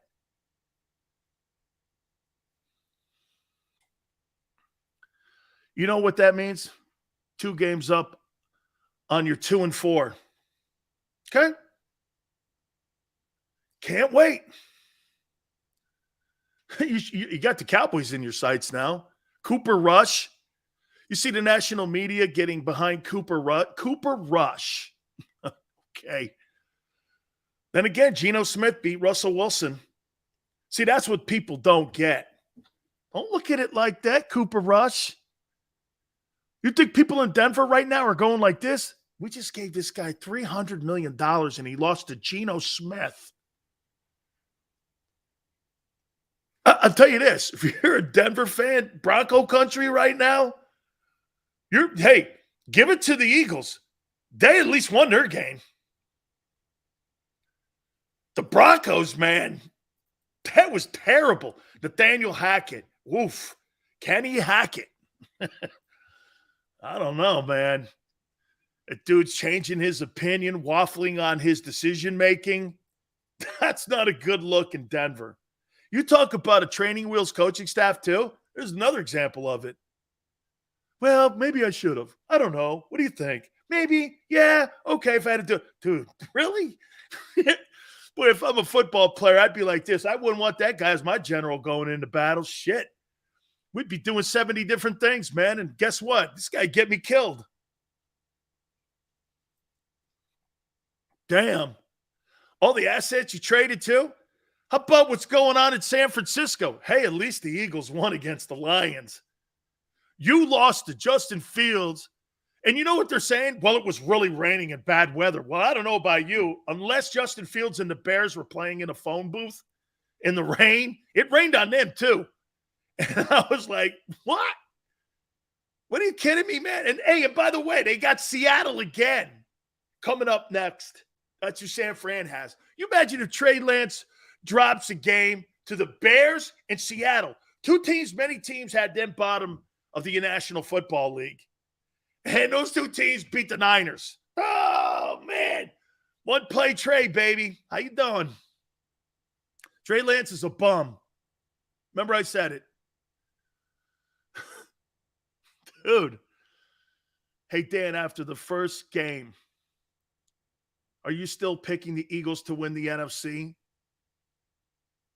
Boy, the stuff's starting to unravel a little bit for all the meddling that's going on. I am. I'm going to stick to that. I'm going to stick to this. Okay? And by the way, so you know, I'm going to give them the benefit of the doubt that they're going to right the ship against the Vikings. You're 2.5-point favorites against Minnesota. You're at home. Guys in Vegas aren't wrong usually. Okay? I'm going to hang in there.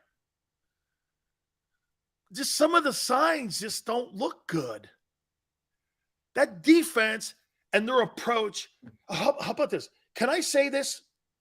You think that defensive approach with the new players has changed at all? You think it's the same thing? Or am I overreacting over 19 games? Am I not seeing this right? Help me out here. I'm taking not just the Lions game. The Lions game is an extension of what I saw a year ago. Okay? That's how you look at week one, especially when you have the same staff coming back. Nobody was fired. There's no changes. So you kind of look at trends on how coaches approach games. That's what you build. Remember I was telling you guys, one of the things that I thought Jonathan Gannon was doing in the exhibition season, he really didn't want to show his play calling situational book because he didn't want to put trends together. But dude, I got 19 games of trends now with this fella. Yeah, they have more talent, but it looks more. How about this? Is this a fair comment, Yale? The Eagles have more talent, but it looks more confusing. It just looks more confusing. Right? Am I wrong when I say that? It just looks a little bit more confusing.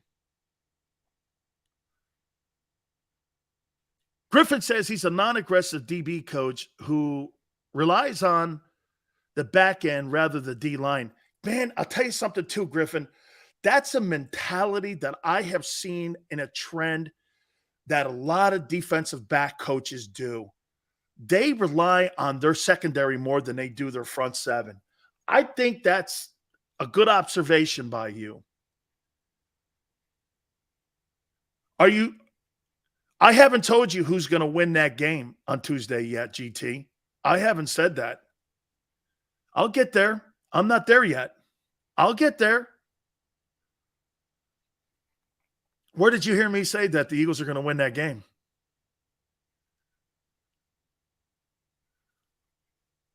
I think last year's defense looked better so far. Got out and played against Atlanta a lot better. That's for damn sure. And they had Matt Ryan. I'm not changing nothing. Sills, it's not that Howie doesn't trust Sirianni. This stems back to Chip Kelly getting Roseman booted from the office at the NovaCare complex. Peterson and Sirianni were hired because they have no pull. Amen, John. Correct. You're not bringing a guy into the building to have as much say as Howie, even though that's the proper way and protocol that you hire head coaches. You don't hire head coaches to be yes men. You hire head coaches to lead. Sirianni leads by being on a leash. How can you lead when you're on a leash? Right? You see, Howie's the jockey. The players and the coaches are the horse. That's how he sees it. That's how he looks at it. Okay? And when he picks these guys, that's why he keeps them in the barn longer than they should be, like Rager and Barnett and some of these other guys. He keeps them in the barn too long.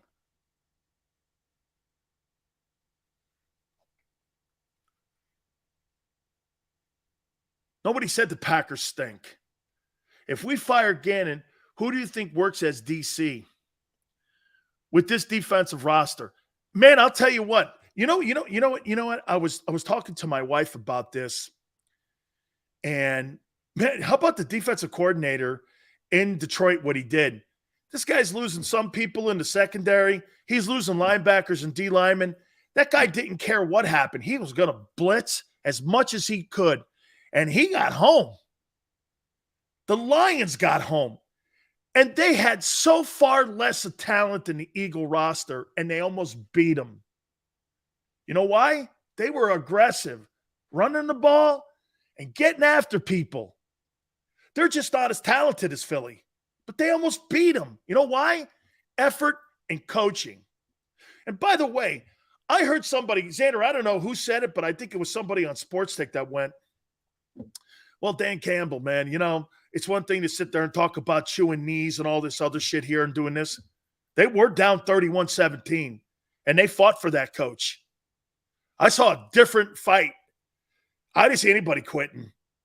I saw people fighting it to the end. I didn't see that team laying down when they were way back 31-17. Dan, you said we will win, not win. Dallas, Minnesota. Okay. Congratulations. Now, the Dallas game changes because Dak's out. You can't, and the left tackle's out now. That changes that whole dynamic. Actually, I think Washington, it's going to be interesting to see how Washington plays against that Lions team. And the Lions are favored.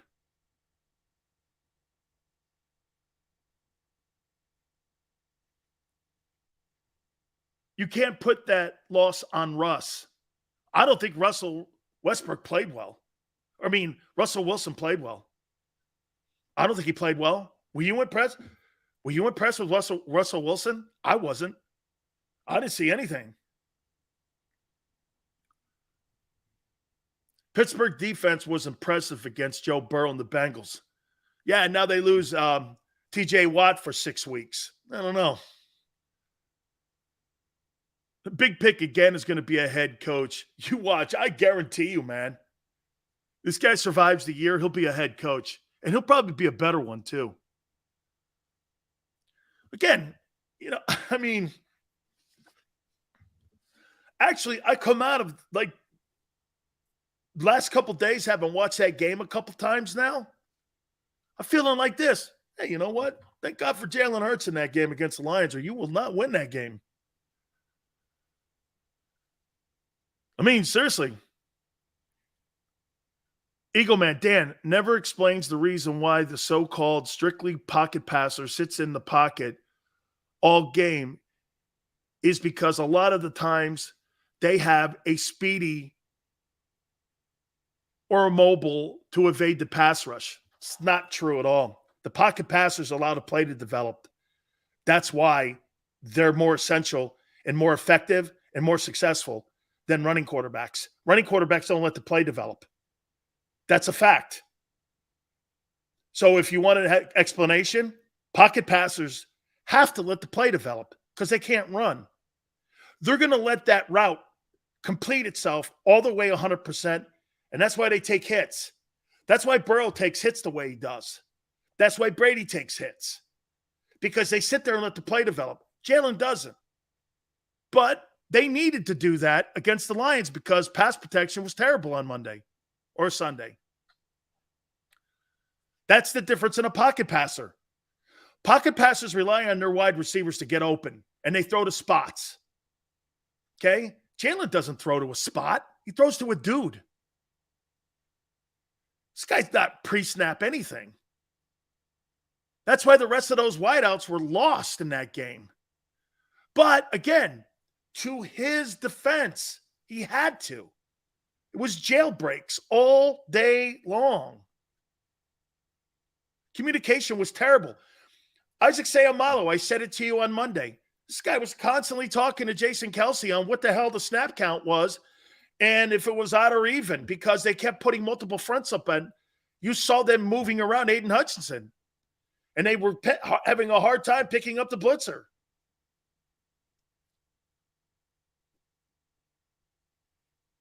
Dan, you can be effective in the NFL as a dual threat quarterback, mixing. I don't believe you can win Super Bowls doing that. And that's why they're trying to get Josh Allen away from running the ball. And that's why they're trying to improve their running game. God forbid they get a 1,200-yard back in Buffalo. Won't beat that team for the next 5 years. You do not win with multiple or multifaceted running quarterbacks. They don't win games. Russell Wilson's not a runner. He's a thrower. Manning and Stafford and Brady, all these guys are pocket passers. Okay?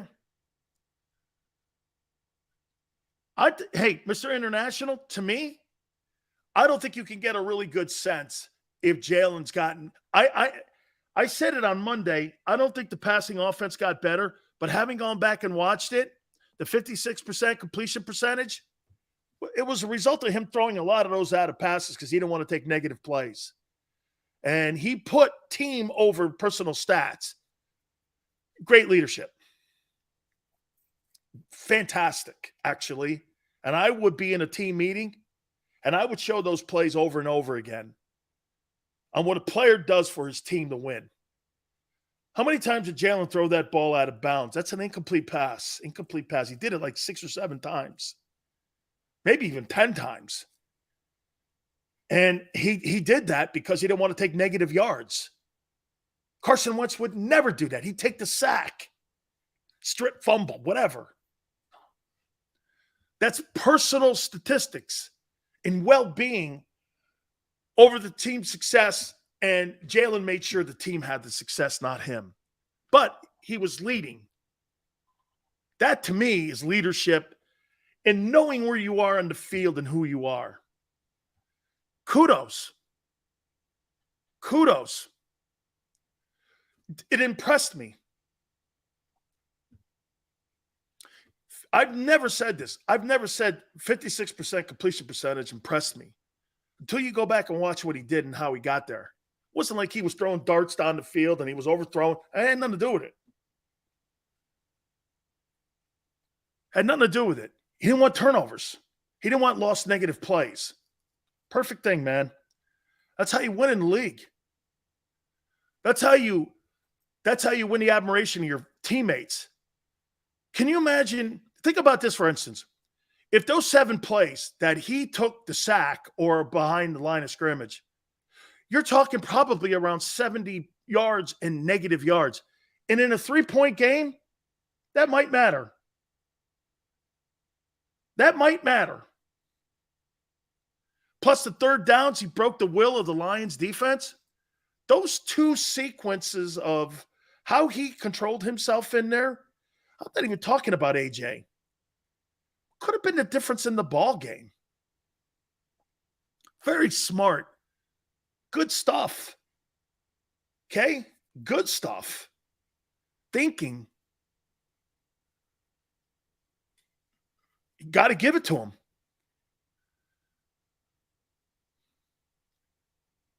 Sounds like he don't like Hurts to me.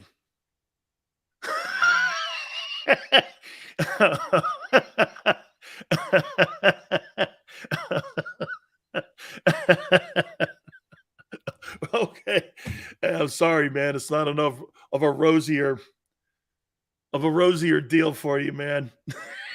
Hey, Xander, I got to take a time out, don't I? Jesus Christ. Oh, man. I'm sorry I didn't give it enough of a rose. Hey, whatever that was, right? All right, man. Hey, do me a favor, guys. Please hit the like button. Thank you so much. Hey, don't forget my friends at Morgan & Morgan, where the fee is free, meaning this. They don't get paid unless you do. If you're hurt or injured on the job, there's only one attorney firm that's there for you that will protect you. The biggest firm in the country in Morgan & Morgan, with over 800 attorneys and offices in Philadelphia, New York, and in Florida, are there to protect you. For the last 30 years, they've collected for their clients $13.5 billion. That's getting it done. And that's why they are the biggest. Call them at 800-512-1600. That's 800-512-1600. The call is free. The consultation's free. 800-512-1600. And when you call Morgan & Morgan, tell them Dan Sileo sent you. Many times when people are injured at a place of business, they don't realize they may have a case. The fact is, injuries should not happen. And most of the time when someone is injured, someone is at fault. Maybe the store manager installed a cheap, slippery floor, or there wasn't proper security. After an injury at a hotel, restaurant, store, or any place of business, it's so important to call us. Time matters, size matters. Morgan & Morgan, for the people.com.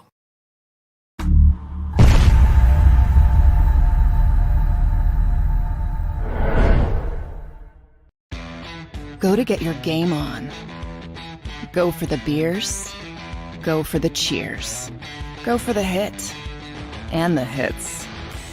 Go for the stakes and the stakes. Go to get your parlay on. Go to get your party on. Go for the scene. Go for the screens. Go for the gallery. Go for the win. Go to Ocean. Visit theoceanac.com to plan your visit. Philadelphia fans, we're cut from a different cloth. Born into a brotherhood and bonded to our team for life. We believe anything is possible because we've witnessed the impossible.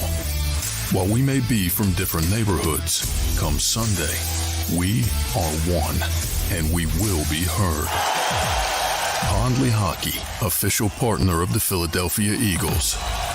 It's the #1 news at 10 p.m. Action News on PHL 17. Join Shari Williams, Gray Hall, Deuces Rogers, and meteorologist Adam Joseph for all the big stories at a time that's right for you. Action News at 10 p.m. on PHL 17.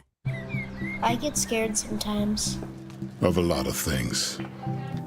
Joining in. Decisions. The dark. The dark. But I once heard someone say, But as I always say, it's okay to be afraid. as long as you face the fear. And keep moving forward. Wherever you are in life, count on the name trusted in insurance for over 80 years. Independence Blue Cross.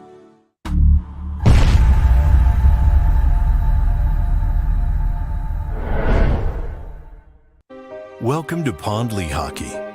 We've helped over 100,000 injured and disabled workers obtain benefits, as well as some of the biggest settlements in the state. If you've been injured at work, give Pondley Hockey a call. Go passionately. Go fearlessly. Go confidently. Go Birds! Go confidently towards your goals with First Trust, Philly's hometown bank for nearly 90 years, and the official bank of the Philadelphia Eagles. We're focused on getting you over the goal line. So go with conviction, go with trust, Go Birds! and go forward with us by your side. First Trust Bank, the official bank of Philadelphia dreams. Oh, and go Birds.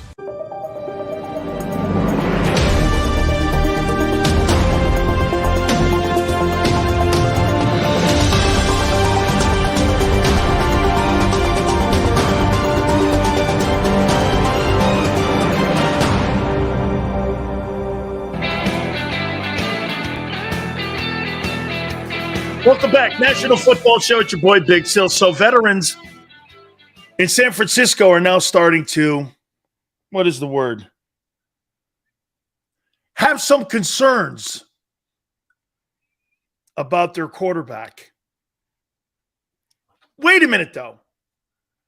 When Big Sills talks about the Lions game, I'm overreacting. Are the 49er players overreacting on one play, Trey?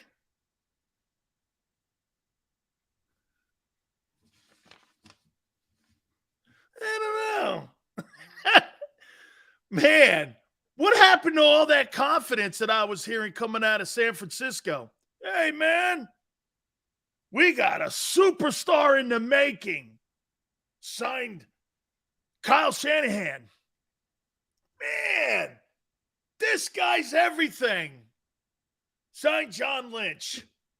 All of a sudden, the Chicago nightmare happens, and everyone starts doing this. I don't know. Where's Jimmy? Jimmy!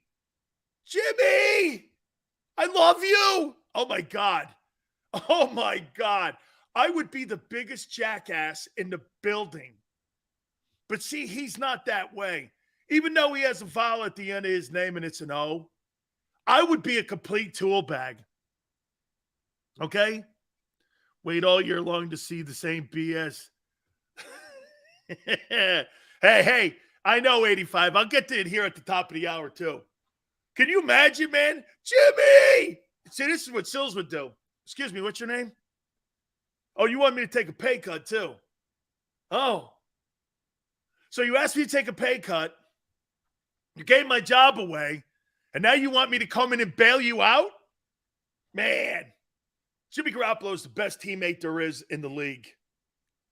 They shit all over that guy for 3 years. And all he's done is go 38-16. And you're constantly dogging on him and pulling the carpet out from under him and his leadership. And he still handles it with great class and great leadership. Dude, that guy is a stud. Sills, but he's not elite. Well, you don't have to win Super Bowls with elite quarterback. Sign Nick Foles. Okay? But he can get you there. He can go to Green Bay and win. He can go to Dallas and knock those boys out in the opening round. Yeah, but he sucks. Well, I'll tell you what I saw in Chicago, and it wasn't good. What a absolute incredible, costly nightmare that's going on and could end horribly. John Lynch and Kyle Shanahan could lose their job over this because you gave 3 ones up. You took the team away from Garoppolo, who went to his third NFC title game or second title game in 3 years. And you thought you were smarter than you were in the building. One play Trey. How dopey can you be? Okay? How dopey can you get? Oh. Jimmy G would have destroyed the Bears if he started. He would have, man. That game wouldn't have been close. Hey, 00, Jerry Jones says he hopes Cooper Rush can come in and take Dak's job. Oh, dude, the Eagles, you guys better not F this thing up, man. You have so many train wrecks going on in the NFC right now. It's wonderful. Brady's now in some sort of hypnotic state with Giselle.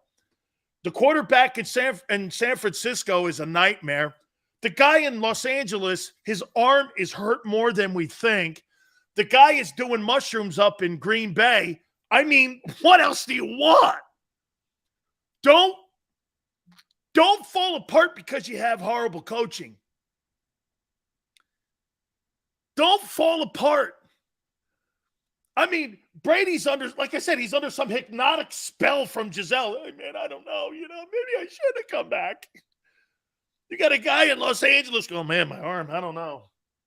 You got the San Francisco thing going, hey, this guy's not really good. You got another guy doing this with hookahs up in Green Bay. I'm just here. He goes, oh, you don't make 50. Oh, yeah. Did some mushrooms, man. I'm ready to rock. You look like a rock star anyway, Aaron. And then you got a guy in Dallas. You'll never have to worry about Dallas. You never have to worry about the Cowboys because Jerry will jump in the way of a train. Hey, over here, it's the Cowboys. So he just throws Cooper Bus, Cooper Rush. Who gives a shit? Dude, you got everything lined up for you, man. Don't let Howie get in the way of this. Oh, my God. Every NFC team has a problem right now. Except the Eagles. Get this. You want to, hey, well, all the things that I've said, the Eagles are in the best shape. So, yes, I do think the Eagles go to the NFC title game. God, if you lay it out like that in the landscape and the map of the NFC, it surely looks awful. I mean, right? Even Brady. I mean, God, I guess you're going to leave me. Oh, my God. What?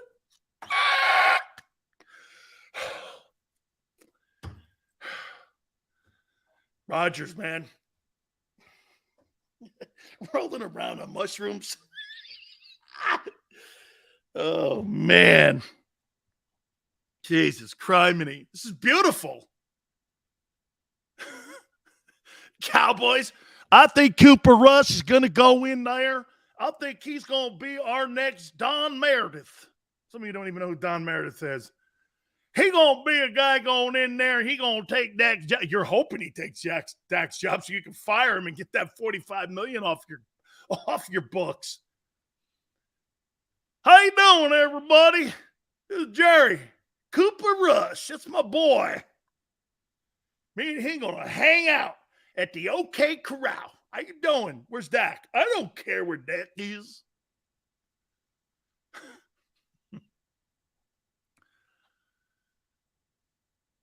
You're so confused, Sileo. Yeah. My wife says that every day, man. Welcome to the room. Sills, who's the best quarterback coming out of next year's draft? Dude, I like that kid from Kentucky, man. He took a shot in that Gator game. I like him, man. I do. This guy takes a shot. I thought they should have pulled his ass for concussion protocol. He goes back in there, throws a 75-yard strike down the field in the swamp. I was like, damn. How you doing? Will Levis. Got a guy doing mushrooms, another guy with a hurt chicken wing. You got indecision in San Francisco and Brady moaning over his old lady. Sounds like things are going well in the NFC. It's as the NFC turns. And there's the Eagles with their fabulous coaching staff. Should I use Hassan here or there? Should I blitz here or there or here? I don't know. I don't know. Hey, Carson Wentz, what do you mean? This ain't an impression. This is Jerry. Easy, pipe down, Carson. Get Steven's ass after you. Hey, by the way, my wife is from Dallas, Texas. Okay? Only steers and you know what come out of Dallas, Texas.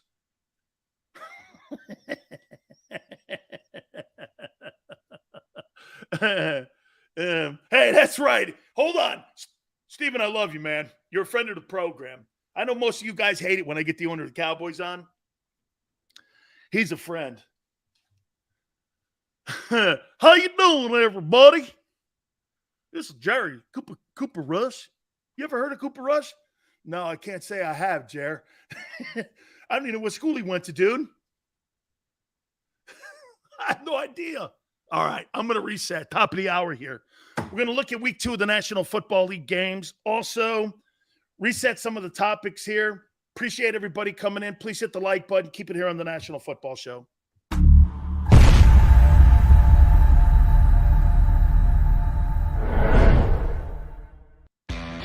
Go to get your game on. Go for the beers. Go for the cheers. Go for the hit and the hits. Go for the stakes and the stakes. Go to get your parlay on. Go to get your party on. Go for the scene. Go for the screens. Go for the gallery.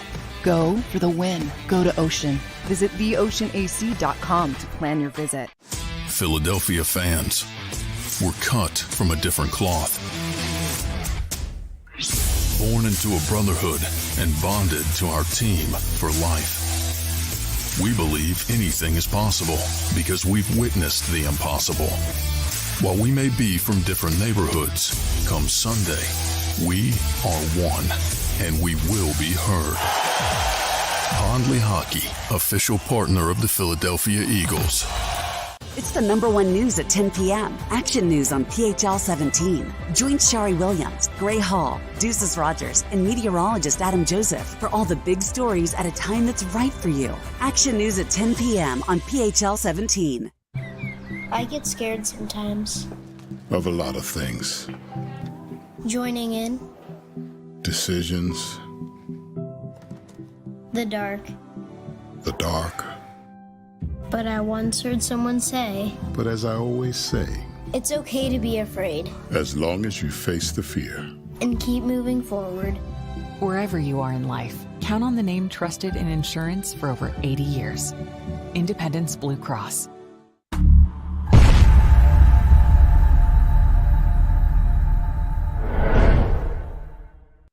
Welcome to Pond Hockey. We've helped over 100,000 injured and disabled workers obtain benefits, as well as some of the biggest settlements in the state. If you've been injured at work, give Pond Hockey a call. Go passionately. Go fearlessly. Go confidently. Go Birds! Go confidently towards your goals with First Trust, Philly's hometown bank for nearly 90 years, and the official bank of the Philadelphia Eagles. We're focused on getting you over the goal line. So go with conviction, go with trust, Go Birds! and go forward with us by your side. First Trust Bank, the official bank of Philadelphia Dreams. Oh, and go Birds.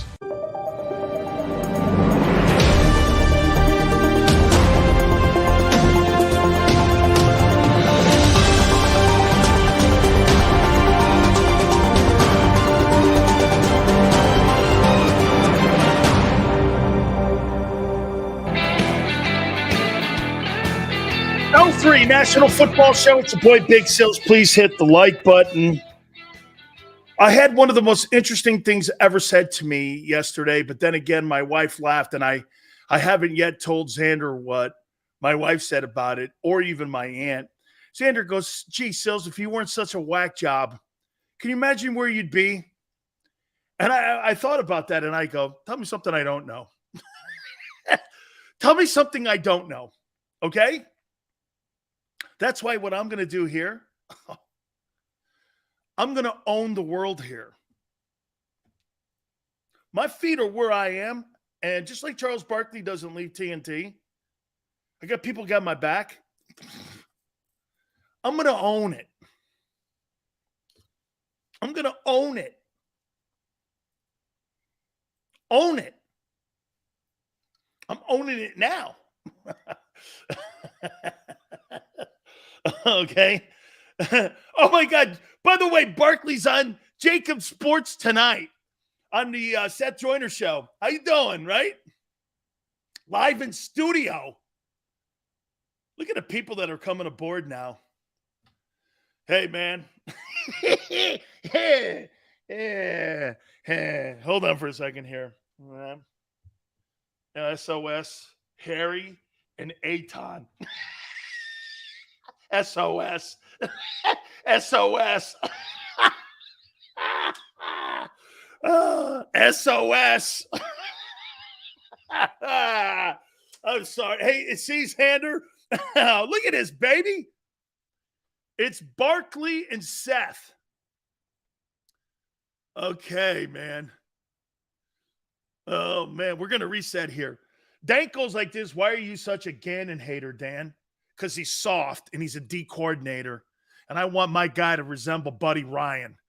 I want you to go after like your hair's on fire and you go after somebody as a coordinator and you put them on their backs. I want a coordinator with that mentality. Let the dogs roll. Okay? You're our kind of whack job, Sills. Nathan, thank you. Somehow, you know, hey guys, I told you this last year, I think. My wife, I'm sitting down a couple months ago. We're having dinner. And my wife goes like this. Who would have thought? Gee, Philadelphia people liking you? Really? And I go like this. What's that supposed to mean? She goes like this. Sounds like, you know, they got a tough reputation. They say some shit to people. And I go, what are you saying? She goes, I don't find that to be that much of a reach that the people in Philly like you. I'm like, And she goes, let me ask you this. I bet you half the audience talks shit to you, kind of likes you, but likes watching you and likes the stuff that you bring, but they're really not liking you, but you kind of wear on them. I go, shit, that's 90% of the people that watch me. Yeah. Go Browns, baby. Hey, boy, don't let them have a winning record by the time Deshaun Watson gets back. Oh, my God. Andrew Berry will win General Manager of the Year if the Browns make the playoffs. Be the GM of the Year. GM of the Year. 11 games. And they still went. Oh.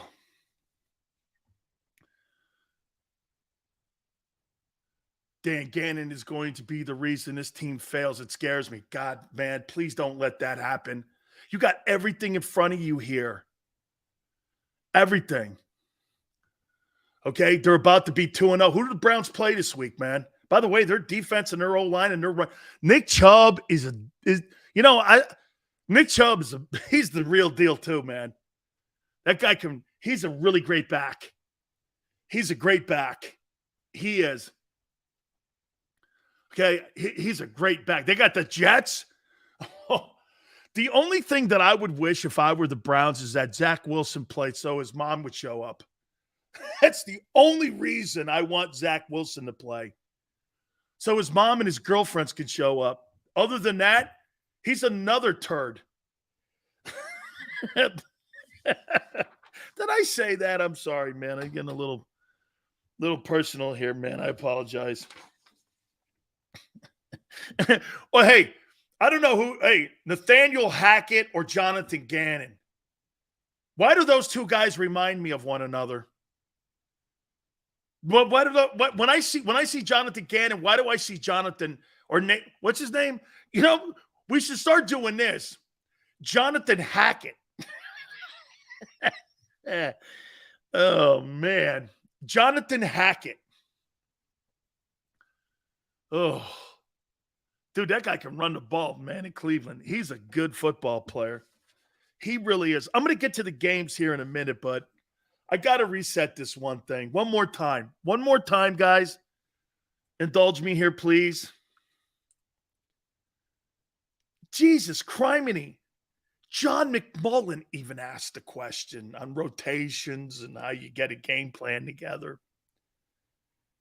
And this guy answers this, Jonathan Gannon. Yeah, I sit down with the head coach and the GM and we put the game plan together. Like, what could Jonathan Gannon ask Howie? Who do you think we should play on this personnel setting and grouping on third down? And Howie goes, I think you should play this guy, and this guy? Coach Roseman? Jesus, we got capologist Roseman, GM Roseman. Now we got head coach or / assistant to the head coach, assistant to the DC, assistant to the OC, Coach Roseman. Boy, man, this guy's involved in everything here. Hey, man, this is my playground, and if you want to play with my bat and ball, then guess what? You play by my rules. This is my sandbox. You know that kid, man? Hey, can I use your pail and shovel? No! Not unless I'm building sandcastles with you. Jesus. What if I don't like your sandcastle? Well, that's too bad. It's my bucket and it's my shovel. Okay? It's my bucket and my shovel. Jesus, criminy guy. I can't build my own sandcastle? No. Absolutely not. No way. Brian, I agree, Don. He needs to be evaluated during the bye week.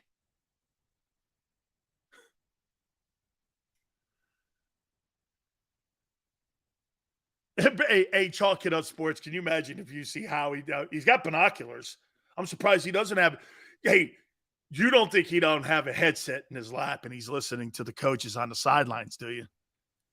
Would you put that past his ass? Okay? Would you put that past him? I wouldn't. Phew, man. That dude has no right to be in that room talking about coordinating on defense, let alone on offense. It gets in the way. Too many voices confuse and cloud the decision-making. You need to have one dude in the building making the call. You need to have one guy that has clarity for his players. You need to have one guy in the locker room that the players look to, that the decision stops with him. Jerry Jones is the greatest example of this dynamic. He has replaced, follow me here, he has replaced Troy Aikman, Emmitt Smith, Michael Irvin, Charles Haley. Over the last 27 years, he's replaced all of those players. Nate Newton, Mark Stepnoski, Mark Tuney, Jason Witten. But the one person he hasn't replaced is Jimmy Johnson. The one player in the whole picture of building the dynasty was Jimmy. You know why? The buck stopped with Jimmy. The buck stopped with Jimmy. Some would say, well, they had some success with Parcells. No, they didn't. They never made a conference title game. No, they did not. The only success that Jerry Jones had, my boy Xander likes this, is the ones that run through the tape. If you are cut short of the tape, that's not success, my friends. That's almost. Success is winning the last game of the year. Okay? The last football game of the year. That's success in that league. It's like Ricky Bobby. If you ain't first, you're last. It's kind of true in the NFL, isn't it? Okay? You never replaced Jimmy Johnson. All these places. Why do you think the Chargers struggle? General manager has more autonomy, Tom Telesco, and we have had Tom on this program, than the head coach. Organization likes the fact that the GM, and this goes back all the way to Marty Schottenheimer. They fired Marty Schottenheimer with the Chargers after a 14-2 season. That shows you how incompetent that ownership is. The Spanos family, we're kind of the same thing that I see with Howie and the Cowboys. You fire a coach that was 14-2 and Schottenheimer. That's all you need to know about that ownership. 14-2, you fire a coach who led you to that. They've never been the same since. Look at the play. Look at how Carroll outcoached Denver, that training wheels coach, with Geno Smith. Jesus, Geno Smith beat Russell Wilson is such a slap in the puss. Holy cow, man. Geno Smith, when he got his ass kicked in the Jets locker room, no one came to defend him. And he leads the Seahawks to a sensational win. Okay. Jimmy Johnson put together an incredible team, probably the best O-line ever. Oh, you got a pretty good one in 17, and you got a pretty good one now. They just got to play a little better, and I think they will play better. I think the offensive line is going to play better. Personally, I'll tell you what, Minnesota has better players on defense. That's going to be more of a challenge, I think. I think their linebackers are better too. There's more talent on that Viking defense. Okay? There is. I've been laughing since 95 when I hear how them boys. You forgot Geno got knocked back in the day. Geno, hey man, he's a South Florida kid. I can't talk too much trash on him too, Savvy. I'm South Florida kids, man. I love them all down there. My incompetent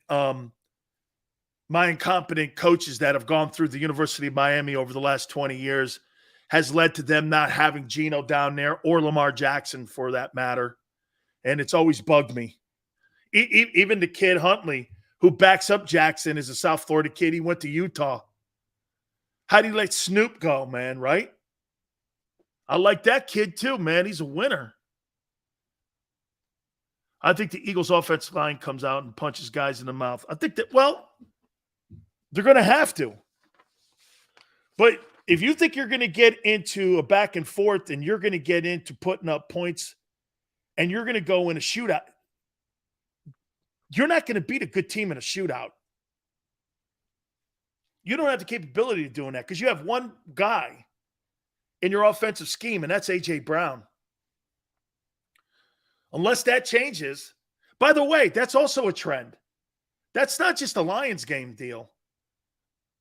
Okay? Until Jalen can show multiple facets on being able to spread the ball around, he's still the same guy after 19 games too. He hasn't changed. That dynamic didn't change.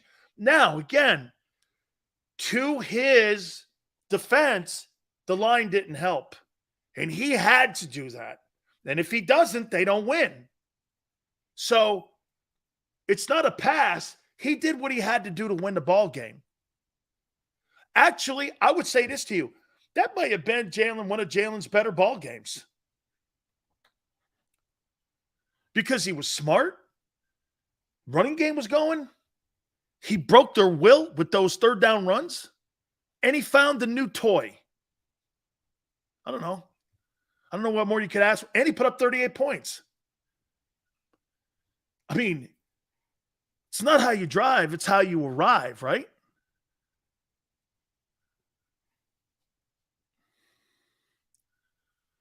Omar, thank you. Mike goes, Sills, Brown was single covered all day. There's no point in spreading it around just for the sake of it. Well, really?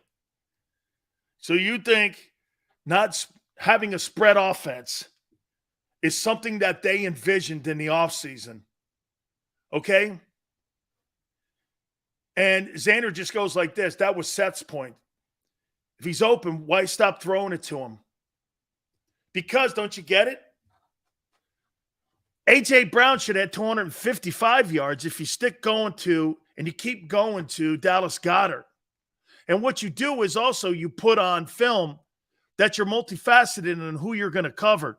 Right now, the Vikings are going to do this. They made an easy game plan. You got an easy game plan. Stop A.J. Stop A.J. Press cover him and stop A.J. What you got to do also is you got to keep him contained. You can't let him break the edges down. And you got better players in Minnesota, especially their defensive ends. There's better ends in Minnesota. Okay? Also, you know how they're going to also play it this way? Minnesota's going to keep the Eagle offense in limited reps. They're going to be able to run it, throw it, and I would say this, in that game on Monday night, I would be shocked. You remember I said this. Mark this down. I would be shocked if the Vikings gave the Eagles more than 10 series in that game. 10 to 12 series. They'll use the running game. Eagles haven't shown that they're very good on first down yet. They haven't for 20 games. That has not been fixed. Okay? And now you're playing against an elite wideout. Last week, they didn't have an elite wideout in Detroit. And anytime elite backs and wide receivers have been on the field, like the Buck game, they've destroyed the Eagles. They're going to take what Todd Bowles did. Okay? Now, the difference in the Eagle team is clearly AJ and a healthy Miles. See, to me, you know what? I'm glad that guy like Patrick Mahomes didn't have that mentality. He spread it around to 9 different dudes. You had no way of defending Patrick Mahomes. You see, you became – no, and I see Seth's point. Why would I change against the Lions when the Lions can't stop AJ? Okay, fair enough. Fair enough. But you're not going to do that against elite teams with one play guy. When you play against that Chiefs team, man, this guy spreads it around to everyone. And Travis Kelce wasn't really even the focal point in that game. That's a scary offense. When you're spreading it around like that, shit, how do you defend it? Mahomes is special. Mahomes is a special ball player. Okay?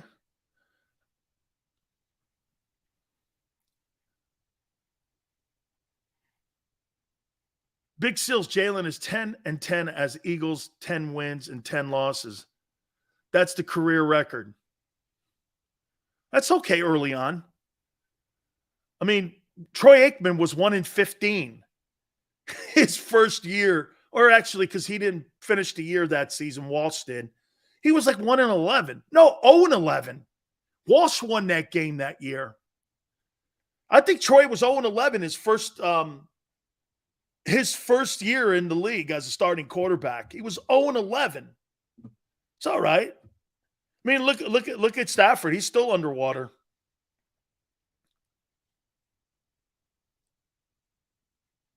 Do you think Jefferson can have 110 plus yards against the Eagles this year?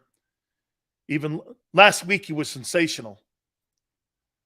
Big Seals, Devontae Smith will be the number one option this Monday because we know they're going to try to take away Brown. I agree with you, Dominic. I agree with you.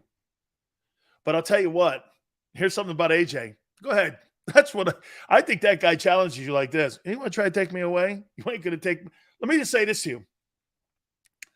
You're not beating A.J. Brown if you're a DB in an arm wrestling contest. That's not working. If you think you're going to go out there and you're going to arm wrestle him with one dude, no way. I'll take that. I'll take A.J. Brown on that every day, all night, all week. Okay? I told you, Sills. Good Howie, bad Howie. Damn. Get out of the way, man. I can see it in Mr. International. I can. I get where you're going there. Zach Pascal, pretty physical kid, more so than I thought.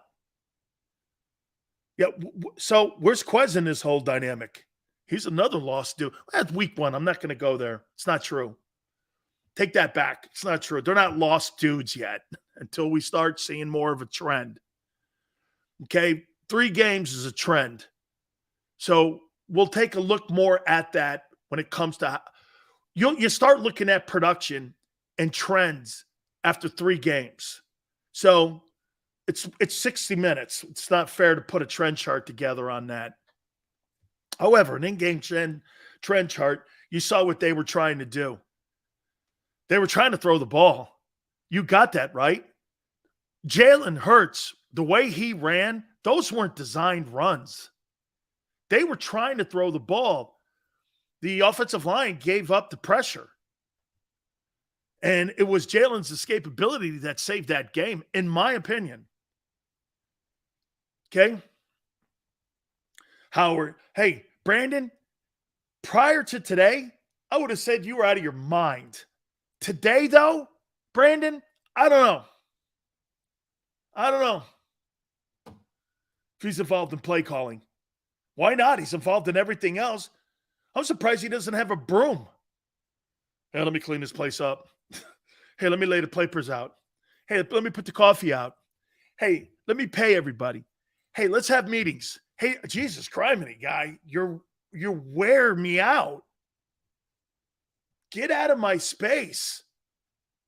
Dude, if you want to be a Philadelphia Eagle coach, you got to play in Howie's sandbox. It's plain and simple, man. You have no room in that building for creativity. That's why Jonathan Gannon is your DC. Ain't no creativity. Isn't this the worst human being in the world? Can I tell you what I used to tell? I want to tell you guys this. Do you know what I used to tell my producers, like Joy Taylor and all the people that worked for me? No idea is a bad idea. Okay? I'm not trying to suppress creativity. Not every idea is a good idea. We all know that. But you could take pieces of things that eventually work. The worst person on the planet is this. When you're a coordinator, a painter, when you're a sculptor, when you're a coach, is to have this guy in the room with you. Nah, that won't work. Nah, that won't work. Why don't you try this? Dude, you're not letting Jonathan Gannon grow even as a defensive coordinator when you do that. When you're a great coordinator, you sculpt schemes. You put these elaborate schemes together like the 46, Gang Green, Purple People Eaters, Doomsday, Steel Curtain. Those guys put all those type of defenses together because the people they have in the building and the talent they have in front of them. Jim Johnson looks at Hugh Douglas and goes, this guy hates playing the run. He don't want to cover tight ends, but he can rush the passer. Turned him into a Hall of Famer in Philly. That's coordinating. That's how you put a scheme together. You think when Bill Walsh was putting the West Coast offense together, he was just looking at the guys he had on his team? He looked at it and he goes, how can I take advantage of Montana? How can I take advantage of Joe? Very athletic, can roll. He's got a great sense of getting back to his drops. And he sees the field like nobody I've seen. That's along with Don Coryell, him taking Ernie Zampese's philosophies along with Coryell, and they're like the beginning of the spread offense. And they started with the spread offense. Immediately, the number one thing that Walsh and everyone tried to do to you, they spread you out right away. And that's what created lanes for Roger Craig, the pass catch, and all these guys. Remember something, Montana didn't win a Super Bowl, his first one, with Jerry Rice on the team. You know who the receiver was with Montana when he won his first Super Bowl? Freddie Solomon. It was Walsh's system. Then you add Rice, night, game over. They couldn't defend Montana. I played against Joe. It was undefensible. He'd come to the line of scrimmage and start going, black 80, black 80. Black was their audible color. And when you heard black 80, everybody, you almost heard a wince. Oh, it was an audible of Rice running a slant, the legendary Rice slant. The guy take it to the house. And by the way, Jerry Rice, when he ran a 40-yard dash, you ready for this? He ran a 4.8. I was faster. He ran a 4.8. But I'll tell you what, I never saw Rice caught on a football field ever. But all these great minds developed the system, Gannon's plug and play. And you got a GM in the building suppressing creativity. Some of you would go, how do you know he's saying anything? Just his presence alone says enough. You don't have to have your boss open his mouth, but when he comes into a meeting, something's up. He doesn't have to say a word, but when the boss comes in and you see the owner, something's up. Howie could sit there in both coordinating meetings and not say anything. Both those coordinators are going, I wonder if he likes my idea. Dude, if I have a coordinator that's on my coaching staff that says, gee, I wonder if the GM likes my idea, I'm going to fire his ass. I don't care what he thinks. I care what you think. You're the one that has the personal relationship with the players on the field, not him. He pays them. Remember something. A general manager falls in like with a guy. Coaches love their players. There lies how he falls in like. Okay? But the only reason he keeps those guys in the barn too long is ego. Because a good coach would go, kid, you ain't cutting it. Jay Jordan goes like this. You don't know that for certain. Well, according to Jonathan Gannon, he is in the room. Why would he say it? What, he's lying? So Jay Jordan thinks that Jonathan Gannon is lying at a press conference that he goes over with his game plan with the executive general manager of the Eagles when he said it yesterday to our very own John McMullen. So he lied? Interesting. Why would you lie about something so innocuous like that? Why would you lie about that? Why even? You know what? If I was a coordinator, I wouldn't even bring that up. Unless Jonathan Gannon started doing this, feeling some of the heat, saw some of the public criticism. You know, Howie's in here too with me. Ooh. Okay. Is he? Really? Coach Roseman?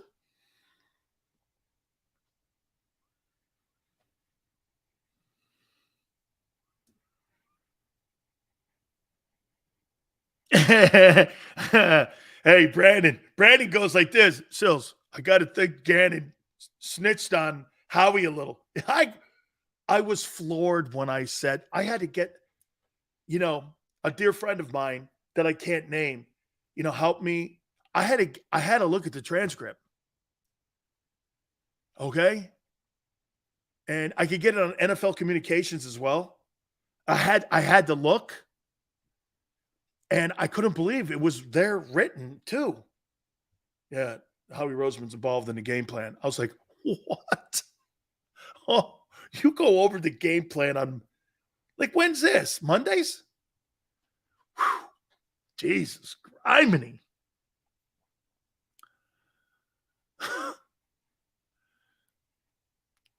Howie, baby. Coach Roseman. There's a Coach Roseman on the staff? Hell yeah, man. He's in the coaching meetings every Monday with the coordinators. Coming up with the new game plan against Howie Roseman's part of the game plan. It's going to stop a guy he missed on in the draft. Oh, hey, that'll go well. Hey, I didn't think much of Justin Jefferson. And if I'm not mistaken, didn't he move up to get Rager too? Am I wrong with that? Did he move up to get Rager? And hey, he's going to game plan. He's going to put a game part, or he's going to help, I guess. The game plan with Gannon. Two people are going to put game plans together against. Who do you think I'm going for? Okay. When it comes for, like, me believing that something will get done positive. Jonathan Gannon and Howie Roseman are putting a game plan together against the Vikings and Justin Jefferson and Dalvin Cook for next Monday.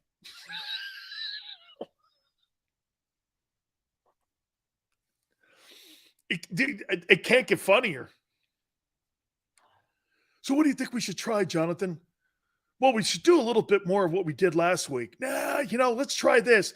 Let's move Reddick and put him over on the left side, and let's put this guy over on the right side. Wait, what about Sweat? Let's put him at nose tackle. My God, I'd be in there going, oh, my God. I have zero confidence in that.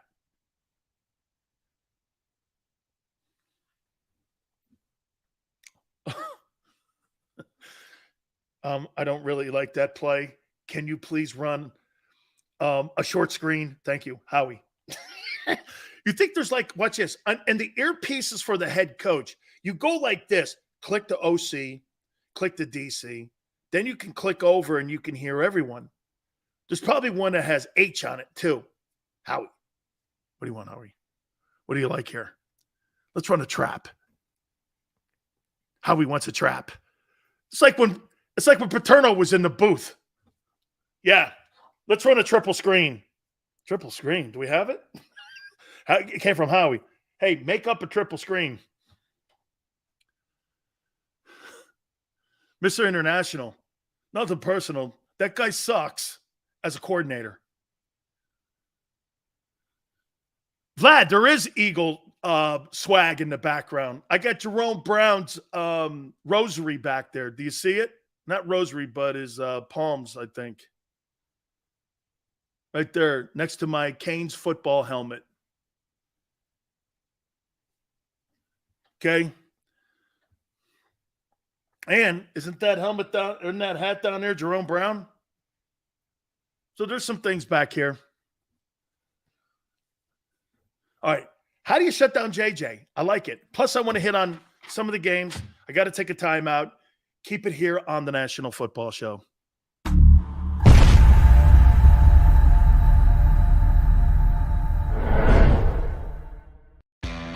Go to get your game on.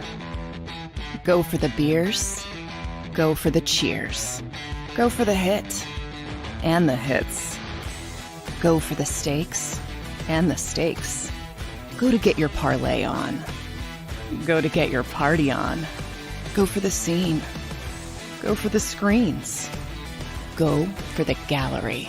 Go for the win. Go to Ocean. Visit theoceanac.com to plan your visit. Philadelphia fans, we're cut from a different cloth. Born into a brotherhood and bonded to our team for life. We believe anything is possible because we've witnessed the impossible. While we may be from different neighborhoods, come Sunday, we are one, and we will be heard. Pondley Hockey, official partner of the Philadelphia Eagles. It's the #1 news at 10 p.m. Action News on PHL 17. Join Shari Williams, Gray Hall, Deuces Rogers, and meteorologist Adam Joseph for all the big stories at a time that's right for you. Action News at 10 p.m. on PHL 17. I get scared sometimes. Of a lot of things. Joining in. Decisions. The dark. The dark. But I once heard someone say, But as I always say, it's okay to be afraid. as long as you face the fear. And keep moving forward. Wherever you are in life, count on the name trusted in insurance for over 80 years. Independence Blue Cross.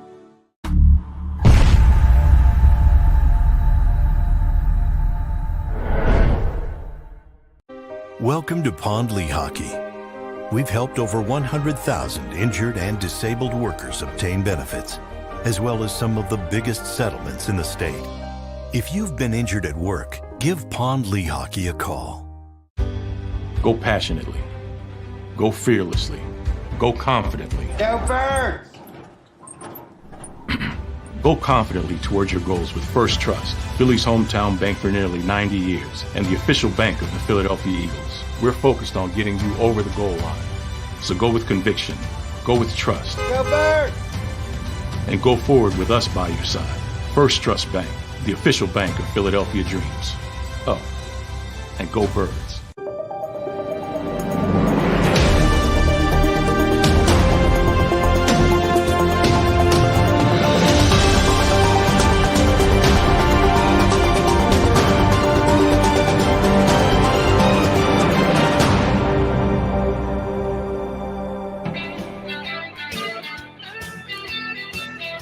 Welcome back. Big Sills.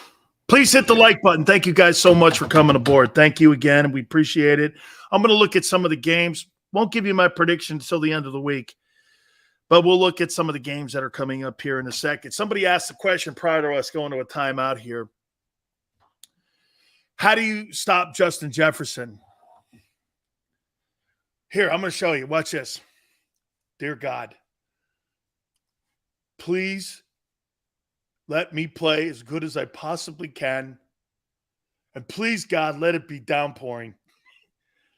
May the monsoons hit Philadelphia like the great flood that took Noah's Ark to Mount Sinai. Please, God, Arafat, excuse me. Please, God, in Heavenly Father's name, amen. Can we have a rain where we have to build an ark? Thank you very much. Amen. Yeah, that's how you stop Justin Jefferson. A lot of praying, a lot of incense. Okay. That's how you stop Justin Jefferson, homie. Dear God, may he please miss the bus like Allen Robinson. No, dude, if I were, hey, did he get locked into like his hotel room or something? He got locked in his hotel room? Yeah. Wink, wink. Find out that hotel room. Hey, man, what happened? I don't know, man. The door locked, and we couldn't get him out for about 3.5 hours. Razor goes, you guys act like Jefferson is God. Well, on a football field against the Packers, I guarantee you there was a lot of praying going on when that 188 and those touchdowns were getting thrown up on them. Hey, the Packer guys were doing this. Hey, Johnson. That's what you don't want to see. Your cornerback throwing up before the game because he's got to play a guy that's got 3,000 yards in 2 years and 200 catches. Okay? Hey, Double O, I like your attitude. Someone needs to knock him the hell out of the game. Okay. I'm up for that. Hey, man, any means necessary. That applies Monday night. That applies Monday night. Hey, a very creative guy, a forearm to the head. Okay, well, that's creativity. Chargers in Kansas City, week 2 of the NFL. So Justin Herbert, you guys were comparing Jalen Hurts and his development to a guy who's 329 yards away from 10,000 passing yards and going into his 3rd year. You don't really mean that, do you? I'm going to give you guys time to pause on that one. You don't really mean that, right? I mean, only Mahomes got there as quick. You don't really mean that. I know you don't. Dude, Patrick, this is a hell of a game. Dude, Kansas City, Patrick Mahomes versus the Chargers. Khalil Mack had 3.5 sacks. Bosa's on the other side. Derwin James is in the second. I'm not going to say who wins this yet, but I can't wait to what. This is tomorrow night at Arrowhead. Oh, man, you can't ask for a better game than this to kick the week off. That's dope. Carolina, the greatness of Baker Mayfield versus the greatness of Saquon Barkley. Let's see if Barkley gets through another game. Giants 1-0 with Brian Dable. I like this guy, man. I think he's bringing a nice little energy in the building there to New York. Carolina. Hey, do you think that there is a hotter seat for a coach that's going to get blown out than Matt Rule? Oh, and they gave that guy like $68 million.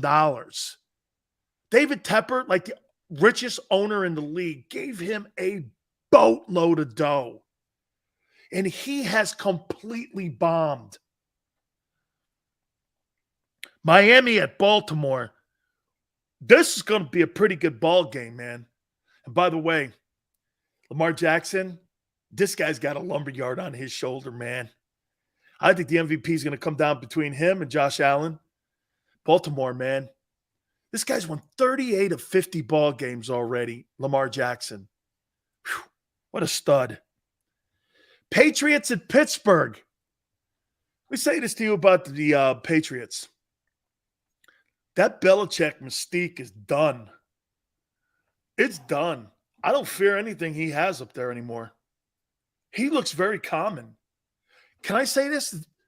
This is going to sound terrible. Bill Belichick looks like Cleveland Bill Belichick. He looks like he was in Cleveland. Marginal talent, good coaching, prepared, but not great. The greatness of the Jets versus the Browns. Look at the Browns. The Browns are going to go 2-0 with a hamburger helper quarterback. And they're going to be 9 games away from getting that kid back on the field again, Deshaun Watson. My God almighty, can you imagine if they're sitting at like 5-4 or 5-3 when he comes back? They'll make the playoffs. They'll make the playoffs. And Andrew Berry will be like, oh my God. Of course, Mike Tomlin's a great coach, though, too. The Jets. How about the way that Jet coach is going around going, we're taking receipts. on everyone talking shit on us. Dude, you suck. When Fireman Ed is your only guy in the building, I don't even know if Fireman Ed's alive anymore. The only person that's been more famous is Joe Namath than Fireman Ed. I'm sorry, bud. Okay? Fireman Ed. That's the only thing the Jets have had for the last 30 years. A guy banging on his helmet. Oh, my God. The Jets suck so bad. Hey, what's been the highlight of the Jets the last 30 years? A guy hit himself in the head. Oh, my God. Bucks in New Orleans. How about this one? Oh my God, I think this game is going to be a last possession ball game. I think this is going to go right down the way it's gone down for the last years that Brady's been in Tampa. Man, there's a part of me that likes New Orleans in this game. Washington and Commander Wentz. Commander Wentz goes into Detroit, the same place that Jalen Hurts. Oh my God! Then they get Jalen on the backside of that week in a short work week. So you got Cousins, and then that Sunday, you got Commander Wentz. It's going to be an interesting. Wow, next week is going to be spectacular for the Eagles. You got a Monday nighter, national television, with one of the hottest teams in the league, and then you got Commander Wentz on Sunday at FedEx. Woo! Big week for big sales. Atlanta at the Raiders. Atlanta. I so like Marcus Mariota, but sorry, kid. Oh, here's another good one. Seattle at San Francisco with the greatness of one play Trey. What am I doing? Tick-tock, tick-tock, tick-tock, tick-tock, tick-tock. That's the seconds going away from Trey Lance's starting job in San Francisco. And then Jimmy G sitting back there eating Subway sandwiches going like this. Yeah, they're going to come back and kiss my ass bigger than you know. Hey, wouldn't you do this if you were Jimmy Garoppolo? You're going to kiss my ass so bad, you better put chapstick on. You're going to kiss my ass big time on this one. You asked me to take a pay cut? Geno Smith is against Trey Lance. Why do I like Geno Smith more? Boy, hey, you better pucker up there. I'd be telling John Lynch and Kyle Shanahan, no, like this. Yeah, pucker up because you're going to need to. Chapstick too. Or you could put the lip balm on if you want. You're going to need it. Oh, and by the way, you know that $10 million you took from me? You might want to put that back in my bank account. Okay? You can put the lip balm on. The chapstick. John Lynch. Hey, can you imagine? Here's Kyle Shanahan and John Lynch walking in to tell Jimmy he's starting. How do I look? Prepared. Ooh. Oh, man. Yeah, lip gloss or chapstick. John Lynch and Kyle Shanahan, after this kid completely shits the bed again against Seattle, and he's 0-2, and you go back to Jimmy Garoppolo, Jimmy's not only going to be making Subway sandwiches, he's going to be going like this. Yeah, I got a new sponsor. It's called Carmex. You're going to kiss that kid's ass, man. And again, if I'm gloating, it's because Jimmy has an O in his last name and he's a Paisan. We're good. Let's see here. Arizona and the Raiders. That'll be a good one. It's in Las Vegas. Arizona's got to win, man. So does the Raiders. You're in a division where you can't lose. That AFC West. Cincinnati, Dallas. And you got Jerry Jones doing this. Yeah, Cooper Rush, man. You see this kid? Remember when he did that with the Brandon Whedon and he brought him in? Brandon Whedon's got one of the best arms I've ever seen. And you're like, Brandon Whedon is a bum. And he's like, this guy here, I gotta tell you, he is wonderful. You're like, dude, he sucks. Brandon Whedon was a better baseball player than he was football player. Hey, you seen this Cooper Rush? This kid can throw the ball. Thank you. Well, it is the NFL. Cincinnati and Joe Burrow are going to roll that team, man. We got 11 from heaven, thanks to the Eagles. Who would you rather have, Michael Parsons or Devontae Smith? I don't know. Guy didn't have any catches last week. I don't know. You know what I mean, right? I did see Parsons sack Brady. Might want that mulligan back too, right, Howie? Or Coach Roseman. Forgot that, right? Oh, hey, I wonder how that's going to look in 4 years from now. Michael Parsons or Devontae? I don't know. I gotta look at it a little better. Houston and Denver, hell, the greatness of the Texans, they tie the Colts. Hey, Jim Irsay probably, seriously, tell me Jim Irsay's not doing this. We tied the Texans? Jim, can you please put that oxycodone bottle down and the shot of whiskey? Okay? I mean, can you please do that, man? I don't want anybody to get hurt here or anything. We tied the Texans. Yeah, I thought it was an upgrade over Wentz. Yeah, so did we. You're the one that made the call, though, Jim. See what happens when an owner gets in the way? He hated Wentz so bad, he got him out of there, and you tied the Texans. Well, the Texans are a good team. Oh, I know. Yeah.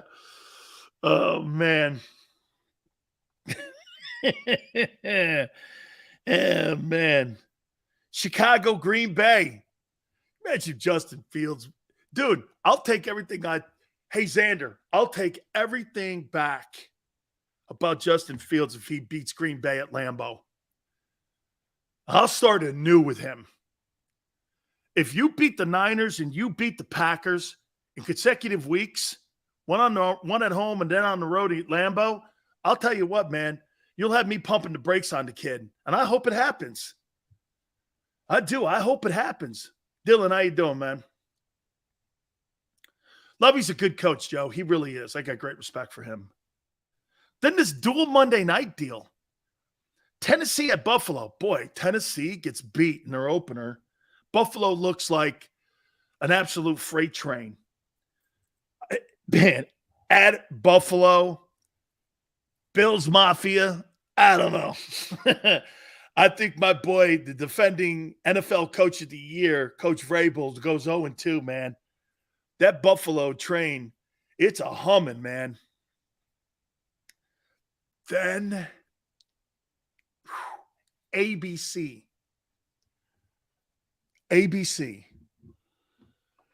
Da, da, da, da, da, da, da, da, da, da, da, da, da, da. Woo. Man, you might even want to get, and you get the big crew too. You get Aikman and Buck. I hope they put on the original Yellow Jackets too. Make it official because that's a big game. Dude, all the games on the schedule here, I think the Thursday night game and the last Monday night game, I think those are your biggest games of the weekend. That New Orleans and Bucks game, keep an eye on that thing. Okay? Keep an eye on that. Minnesota, Philly, not on ESPN too, where you get those two bumpkin Mannings going back and forth going, what do you think you got to do here on that triple option trying to cow thing there? And what would you run? I like Eli. Eli goose on his brother all the time. Okay?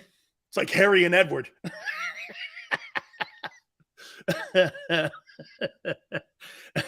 Peyton Manning's got a gigantic forehead too, doesn't he? Like a 9 head. I mean, hey. However, over here, thank you. I think that's a game of the week, man. Minnesota and Philly, man. I think that's going to be a heck of a ball game. Absolutely. GT, is it really supposed to rain? That favors Philly big time. 31 degrees? Awesome. Oh, absolutely awesome. You guys were great, man. I appreciate it. Hey, Philly 500 was spectacular as always. Love getting him on, getting a fan's perspective. You guys have been great. It's a great thing this week. We get an opportunity to really get a chance to watch all the games on Sunday. Guys, I say this to you. Thank you so much for doing all the things you do. Xander, great stuff as always. Till tomorrow, going 3 to 6. We'll see you on the flip side.